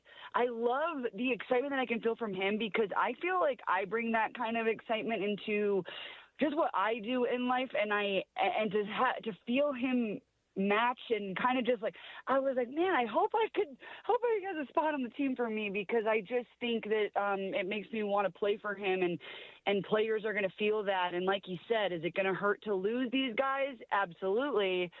But we are going to have guys here who want to develop and want to be a part of it. And that right there sold me. So it's been a minute since you and I have been able to catch up, and there have been a lot of things that have happened since last year on the show. And I don't know the last time a story as seismic and I'll just say as big as Witt going to Michigan has kind of come our way here in this market. And I kind of want to, I would love to know how you digested this whole thing because it was so interesting how it all went down where we all received the email on a Friday afternoon that Witt had stepped down. Stuart Mandel reports about 15 minutes later that it's not a retirement. He still wants to coach.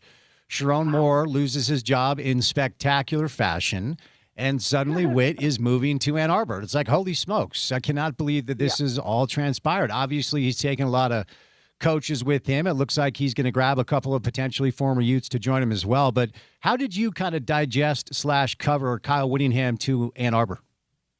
Yeah, I'm still digesting it, to be completely honest with you, mostly because I went to Michigan State. I'm a Spartan, and then I actually grew up, like my parents met in Michigan, so I grew up like wearing like Michigan gear. My cousins were wearing Michigan gear, and then obviously I decided where I was going to go to school and had an amazing experience at State. But I have uncles who I've grown up discussing Michigan football with them, and the fact that I got a call from my Uncle Peter when Kyle Whittingham was like even in the conversation, because all my Michigan family and friends are going, what is this Utah Utes team about and why? And because even when I first came here 6 years ago, I was a Big Ten country girl, and then I locked in on the Pac-12 and Big 12 and so on. But I even had to kind of make that switch because when you live on that side of the world country,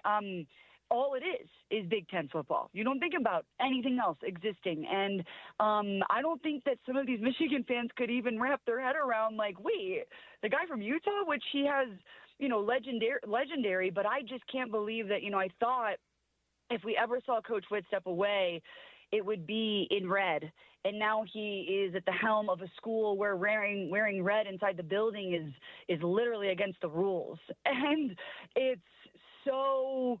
I reached out to Freddie Whittingham and I reached out to a bunch of the head coaches that I built relationships with over the last Harding, just let them know, like, you know what, I'm happy for you guys, but my goodness, going to miss working with you, because it almost feels like a breakup, like out with the old and with the new, which is exciting. But at the same time, everybody's going over to Michigan. So no, I haven't. I'm happy for them. I'm so happy for them, because everybody deserves to chase their dream and get the big role, no matter what part of your career or age or life you've lived. I love that for Kyle Whittingham. But my goodness, does it feel like a dream / someone's just going to go, just kidding, because seeing them get introduced at the basketball game at U of M, and again, I'm a Spartan, it just makes my stomach twist a little bit. But yeah, it's been quite the ride, and I covered every step of the way of it on Fox 13 on the weekend. I'm the weekend anchor there, and I just every day tried to cover it from a different angle. And to see Jay Hill leave BYU, I mean, again, the list goes on, and I don't think my jaw has been picked up off the floor yet. Yeah, I remember that you were a Spartan and going to Michigan State. And, oftentimes when you're in the local sports ecosystem, you kind of hone in on what we have going on here with Utah and BYU and the Big 12. But help us understand, Andrea, just what a massive job the head coach at the University of Michigan is. Oh, historic, monumental. So important to the entire state. I can't even. It's why I fell in love with being a sports reporter. I was obviously going to Michigan State, but I've been a part of the rivalry between blue and green, and there's this euphoric, I can't even, bigger than life type of feeling about those matchups, about being in the big house, which my senior year was actually when Michigan State won the football game on a fumbled punt that Jalen Watts-Jackson picked up and returned in the last 10 seconds of the game to beat Michigan in the big house. And the place got silent, 100,000 people silent. You can just hear the 50 MSU fans cheering. But when I tell you that people's hearts and lives were crushed that day for Michigan, and then in years that they've beat State, it's so monumental to be the head coach of these programs. And more than ever, and I know a lot of media in Michigan, because that's where a lot of the kids that I went to college with moved on from, kids, but you know what I mean? And I talk with all of them, and they've said it's been a long time since they've even enjoyed working with coaches in the U of M space. And I think it's time that good guys get in the house there. And so that's what excites me for Michigan fans and just fans of football in the Big Ten is you're getting a class act here, and you're getting a guy who's going to care about physicality and going to care about it all. But I'm curious to see how much wit flips on this Ohio State rivalry being so close with Urban Meyer. Yeah, no, for sure. And Kyle's been asked about Ohio State a million times, and it's been funny to kind of hear, his forced response. Well, I guess I hate them now. Right. And that just shows, though, how serious it is. Because, yes, is there a rivalry between Utah and BYU? Absolutely. But the literal life or death attitude towards Ohio State and Michigan, it's insane. And I got to be a part of it in a Michigan State-Michigan perspective. And I'm telling you, Michigan does not care about Michigan State if Ohio State's in the room. And I love just Kyle being yeah, sure, maybe, but I guarantee there are Michigan fans on the edge of their seat being no, he needs to hate them more. That's how crazy it is out there. But again, all of that craziness is what brought me to, you mean I can do this for a living and do this my whole life and pursued this career because of that sports environment. So ultimately, I'm trying to cover this entire thing as, I'd like to leave space for the belief that Morgan is the right guy, and this is Morgan's time, and it's been his time coming now, is 6 years on the coaching staff as the coach in waiting, and also really hope for good things for Kyle. I don't know that fans agree with that, though, Andrea. I think a lot of fans are hurt that Witt basically took. And I was asked that day when Kyle took the Michigan job, I was asked which coaches will go with him. And I said, whichever coaches he wants, because that's just the Michigan. That's the deal. He's got a Big Ten job. He has one of the top 3 to 5 jobs in the country with a $20 billion endowment. Whoever Kyle wants is probably going to follow him. And now we're hearing news that, the J.J. Buchanan, Smith Snowden, maybe John Henry Daly, some Ute players in the transfer portal are probably going to end up in Ann Arbor. Now, Matt Campbell took 19 players from Iowa State to Penn State. Kirk Cignetti is probably going to win the national championship with a group of players that followed him to Indiana. This is the cost of doing business. But as far as the reaction in the marketplace to this, what are some of the things that have stood out to you? Oh, my goodness. I mean, it's, again, for me, and just conversation amongst, it's like this head above water kind of feeling where the rug is being ripped out from underneath you, because there are so many familiar faces and great quality guys that have been committed to this state. I mean, Jay Hill has never coached outside of the state, and they're all moving their whole life. And so it's I'm hearing all sorts of things. Can Morgan rebuild? But my goodness, did he put together a staff within a week? Yes. And am I optimistic and pretty confident in a lot of these names? Now, some I don't know, so of course I gotta learn. But what he said about what Scally said about McGiven yesterday, I liked.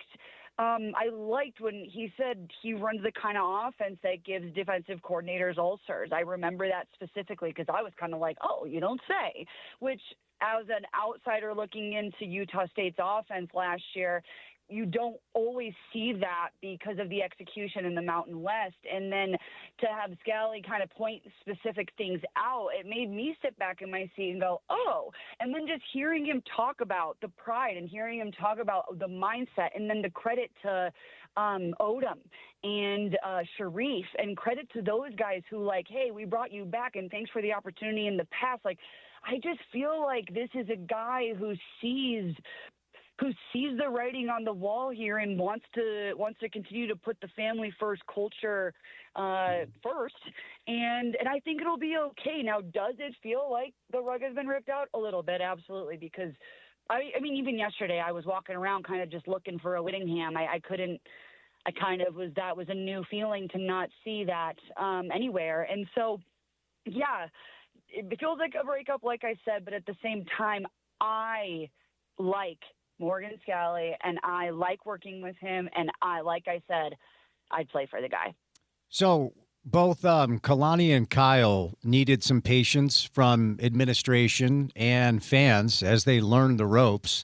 Kyle with a couple of 5 and 7 seasons. There was about a 3 or 4 year tenure for Kalani that didn't go the way that we had hoped, and they were given that space. Dr. Hill was patient with Kyle because he thought he was the guy. Turned out that he was. And Tom Homo, patient with Kalani, thought he was the guy. And, of course, he's turned out to be that guy. He'll probably coach at BYU as long as he wants to.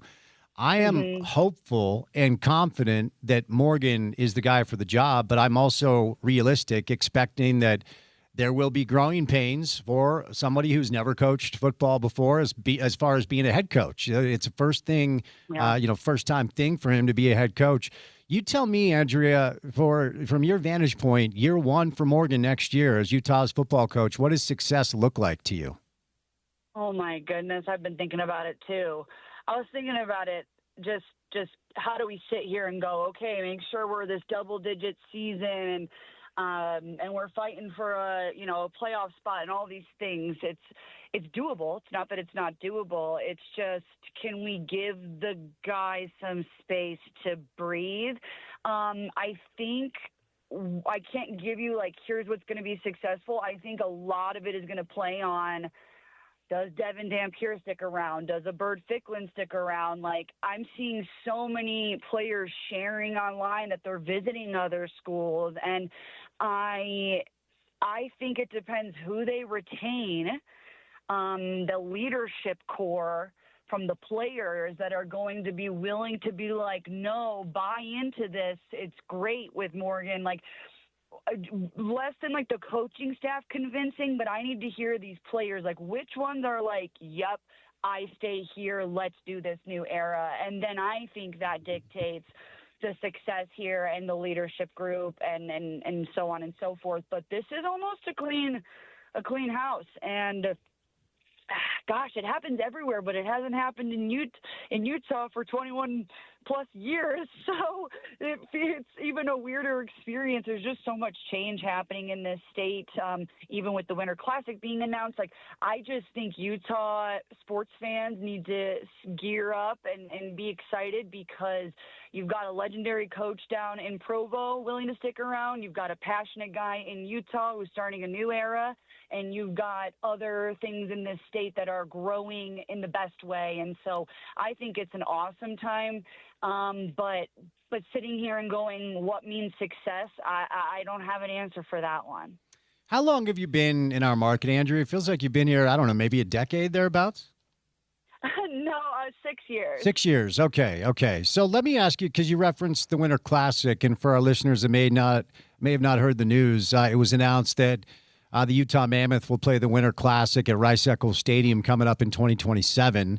And, of course, we have year 2 of the NHL in our market. We've had the Jazz forever. We have a professional soccer team, and we have 2 really, really good college football programs. I just, in your 6 years, how have you seen our market either grow or change? Oh, my gosh, how much time do you have? Because I do this for 4 hours, Andrew. We got all day. In every way, shape, or form, I have seen this market change. I got here in August of 2019, so I had 8 months before COVID, and then obviously things changed. And then even through that, continued to kind of persevere. I mean, there's just so much. There's so much. Like, I got to be, and I'm not got to. It was bad.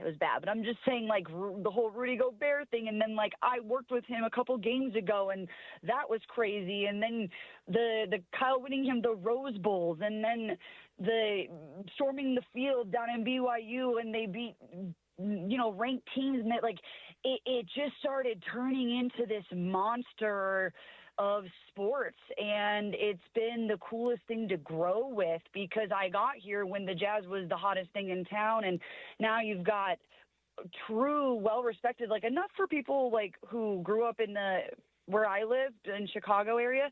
They're hitting me up going, tell me about this team, what's it like, or whatever. And even just what Real Salt Lake has been able to do with under Pablo Mastroeni and kind of how he's leading the way. Like, I'm just watching the ownership group of Ryan Smith, the ownership group of Larry H. Miller getting back into sports, even though they stepped out of it. Like, you're finding people who really seem to care about building and staying and sticking downtown and all these things.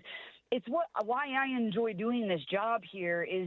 I don't know if I'm just blind to it, but it feels like people care, and also the people creating and doing and care as well. And to feel that is so nice. And I love working with the hockey team. The guys are class acts, and the list just goes on. And I think that all stems from the core of the people creating it all. And so, I've watched this city from All-Star Weekend grow immensely. And I keep telling people that, like, I just love being along for the ride. It's the one thing you haven't covered that you'd like to most. Ooh, maybe like Olympic type sports, because I'm not going to lie. Like, I can't talk the snowboard talk or any of the, things like that. When I go do stories on Olympic athletes, it's new for me. It's completely new, and it's something that's coming here, and who knows, what 2034 will bring. But, like, if that's coming here, that's something I would love to, get more interactive with. Maybe even do like a learns to whatever, like, type of video. That would be really fun, because I can sit here all day and chum it up about football, basketball. I mean, really, even baseball. Like, I've done it all. But yeah, I would love to really dive into, like, those Utah type winter sports. That'd be cool. All right, Andrew, before I say you loose, you spend a lot of evenings at the Delta Center with your duties over at the Utah Jazz. And, it's continues to be just simply a process, and everybody kind of understands what's happening here. And when you decide to break down a really good team, oftentimes it takes a number of years to build one back up. So we're kind of still in that space. But as somebody who's there, just give us kind of like the feel around the team and the feel in the stadium. Do you feel like everyone is kind of still along for the ride, even though the process is now in its 4th year? Yeah, I do feel like everyone's along for the ride, mostly because the Utah Jazz have been have been here for 50 plus years. I believe it's either the 53rd season, I think, or 52nd. But either way, that's never changed. Like, that's something that every Utahn can agree on. You know, maybe it's BYU or Utah, but everybody could go to a Jazz game together. And I don't think that's changed, even if the new shiny toy that is the Mammoth is in town. I still feel the seats still fill up, win or loss. And that's not even like a brag. It's more just a passion thing. And there's a reason why other NBA players across the league say it's really hard to play in Utah because of how that arena is built and the angle and how close the fans are and how passionate the fans are, and the list goes on. Now, was it hard to hype up a crowd when you're down by 20?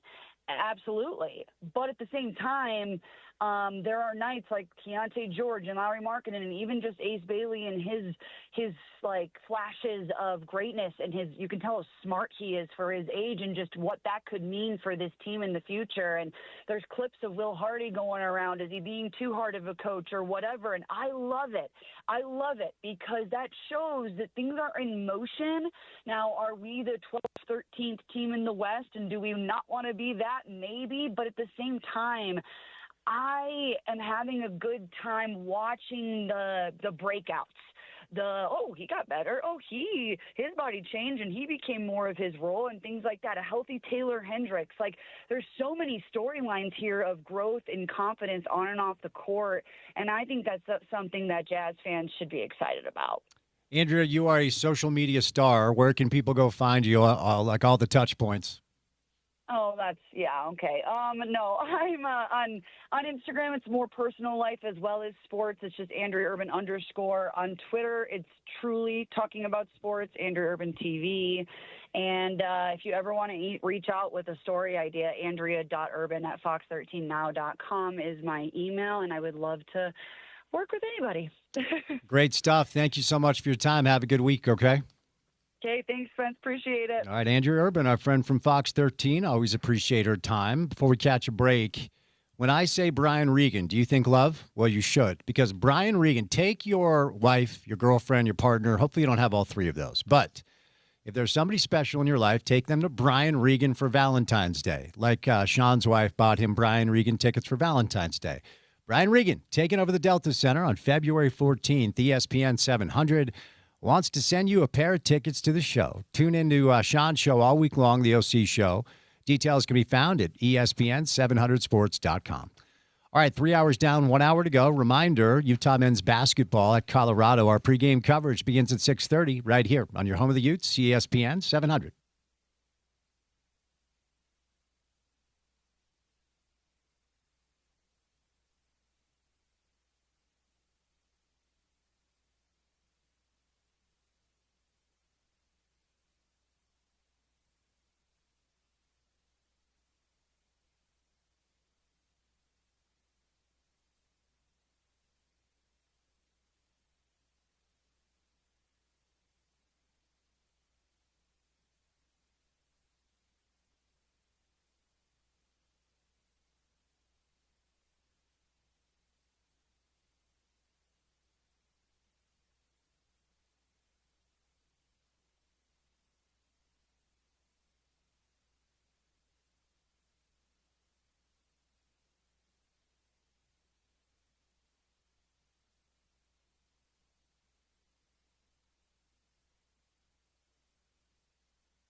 All right, here we go. Drive at 5 time, 5 o'clock hour. The program on a Wednesday afternoon gets rolling about right now. Congratulations, halfway through that work week. You're one day closer to the weekend.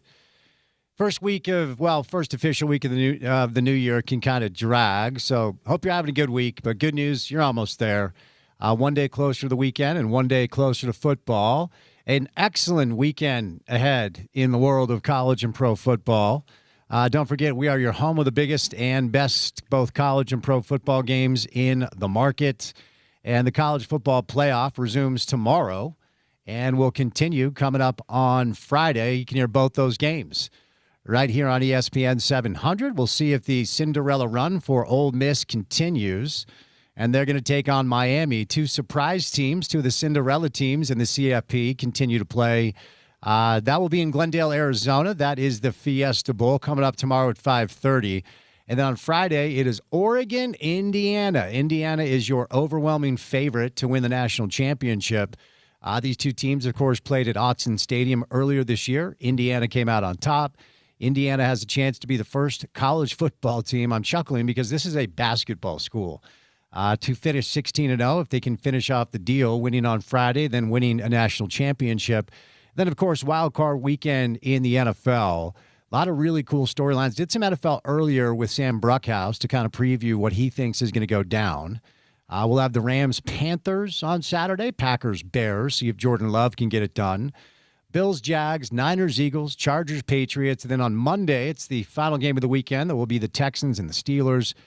And, of course, you can hear that game right here on ESPN 700. The Seattle Seahawks are your current favorite to win the Super Bowl. Vegas is telling us the Super Bowl champ is probably going to come from the following list: Seattle, the Rams, the Broncos, the Patriots, and the Eagles. And then the Bills are right on the outside looking in. Like, honestly, if we're going to include the Eagles at plus 950, we probably should include the Bills at 10-1. So 6 teams, essentially, Vegas is telling us they think has the best shot of winning the Super Bowl this year. It's a really busy night when it comes to the hardwood, as the Utah women in 20 minutes will tip off against the Kansas Jayhawks. The Utah men, you can hear that game on our station tonight, 7 o'clock on ESPN+. They're going to take on Colorado as the first season under Alex Jensen continues. Brigham Young welcomes in Arizona State to the Marriott Center tonight, and the Utah Jazz are in Oklahoma City to take on OKC. That game tips in about 50 minutes from right now. Historic day up on the Hill yesterday as Morgan Scalley was officially introduced as the 24th head coach in Utah football history. We've been touching on this throughout the course of the show today. I will continue to say, if you did not have a chance to either listen to it or watch it, if you want to listen to it as you're driving around town or maybe you're walking the dog or whatever, ESPN700sports.com. We have that for you. It's also on my social channels. I sent it out because I was just that impressed. Or you can go to the YouTube channel for Utah Athletics, University of Utah Athletics, and it's up there. Watched it in the studio yesterday. Porter was up there grabbing some sound. And I just think if you're a Utah fan, and winning the press conference at the end of the day means nothing. I understand that.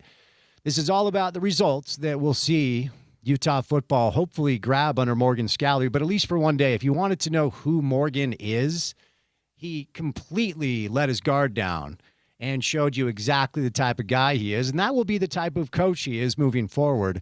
So if you missed it, I would definitely check it out. Or you can just watch it on the YouTube channel for Utah Athletics. You can listen to it here on ESPN 700. So we've been tracking the news today, the transfer portal news. As we always say, the transfer portal giveth and taketh away. Let's give you a couple of updates here. We'll bring in CK. We'll do some more college football, all college football here in the 5 o'clock hour to keep you company on your commute around town or your commute home today. So Brandon Pagan, wide receiver who was at Utah State last year. And, of course, Utah's new offensive coordinator, Kevin McGivern, was the offensive coordinator at Utah State last year. This is a big one. It's a big deal. Brandon Pagan is going to stay in the state and play his college basketball. He's going to play his college football at the University of Utah. He has committed to the Utes.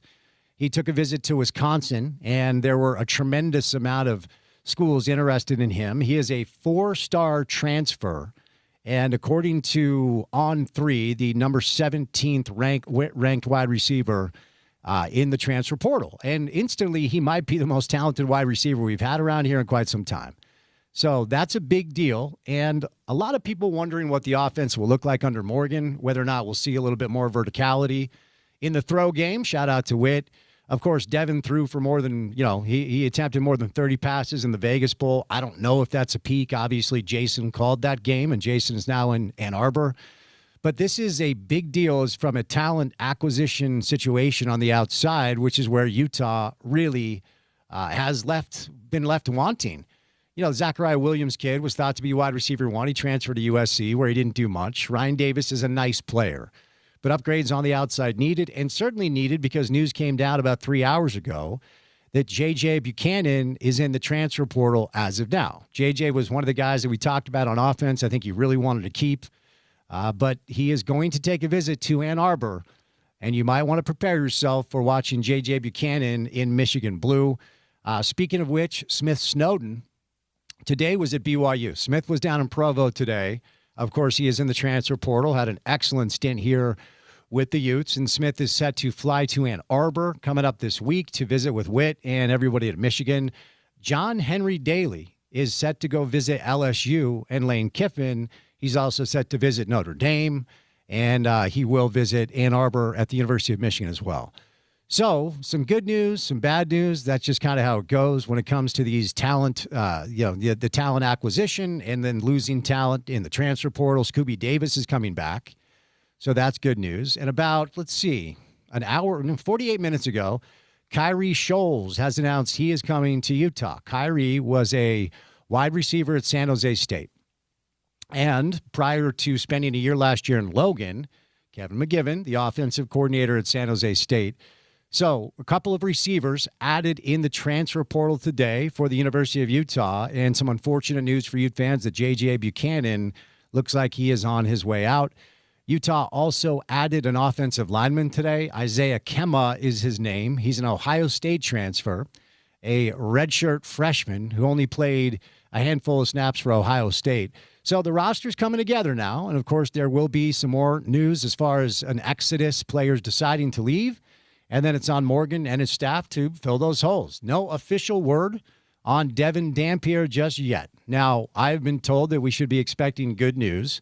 Was hoping to bring that news to you on the show today, that it does look like all signs are pointing to Devin coming back. I am not reporting that because we don't know as of now. So, of course, as soon as that comes down, we will bring the news to you. Little piece of BYU news before we catch a break. It looks like, let's see.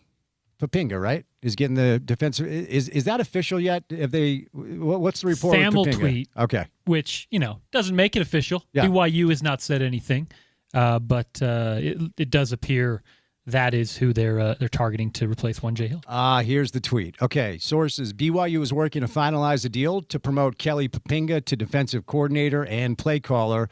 Being promoted from special teams coordinator and defensive ends coach. He's coached 2 stints at BYU, 2009 to 2015, then came back in 2022. And, of course, BYU needing a defensive coordinator since Jay Hill now lives in Ann Arbor. More college football coming up on the other side. Our guy CK live in studio on ESPN 700.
All right, wrapping it up. Final segment of the show today, Wednesday style, halfway through that work week and one day closer to the weekend. It's been a chaotic day because college football is in such a weird place.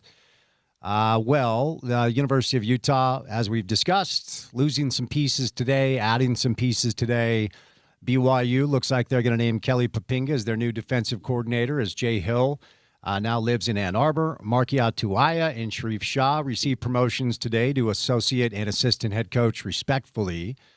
We were hoping to maybe get some news with Devin Dampier today. That has not come down the pipeline, but hopefully when we're back on air tomorrow, we'll have some more good news to bring to you. But I just want to reiterate some of the things we've already talked about. Plan and prepare to see some of your favorite Utes in Ann Arbor next year or elsewhere, because that's just the deal. I don't know that this is a personal thing. I'm going to say that the same thing about the question pertaining to which coaches would follow Kyle to Ann Arbor when I said, well, whichever ones he wants. And whichever players Kyle wants, probably going to look to go to Ann Arbor. I mean, namely because they'll get paid more. I mean, it's not that hard. Then it's the Big Ten, which, of course, is one of the two conferences that everybody wants to join. And now it's on Morgan and his staff to make sure that they have this cupboard all stocked and ready to go next fall. Isaiah Glasker is going back to BYU, so a good piece for Brigham Young. And I will reiterate another thing I said earlier. I actually don't think as many players have entered the portal as I anticipated. That's my opinion. I actually thought we'd see more. And we may see more. We're still about 8-9 days left. Smith Snowden is in Provo today visiting BYU, and he is set to go visit Michigan, Ann Arbor. Of course, John Henry Daly is chatting with LSU today. Speaking of LSU, looks like they're the team that has caused the chaos up at UW as Damon Williams, their quarterback, who's a good player, he plays a lot like Devin, numbers a lot like Devin as well, signed a one-year rev share agreement to go back to UW. And he is now announced on his socials that he's entering the transfer portal. And UW is like, well, no, you're not. So we'll see how this plays out. But the word is it is Lane Kiffin and LSU that contacted him. And he's not allowed to actually speak with other schools because he has signed this rev share contract. This, to me, is fascinating because it might be a tipping point. And I wonder who has talked about allowing these players to unionize and collectively bargain with the powers that be, because you need something in place to enforce contracts. And that's the issue. We don't have issues with the contracts the pros sign that dictate that they're playing for a certain team. There are ways that you can get in front of this, and it's so tiring that the people that are in charge just won't. Also, we alluded to this earlier, but Dallas Vakalahi, is now officially in the transfer portal. So just chaos in the world of college football. We'll do our best to bring you all the news as it comes down for us. Whew. All right, busy night in hoops. Porter, before we say goodnight, do you have any Devin Dampier intel? You hear anything about Devin?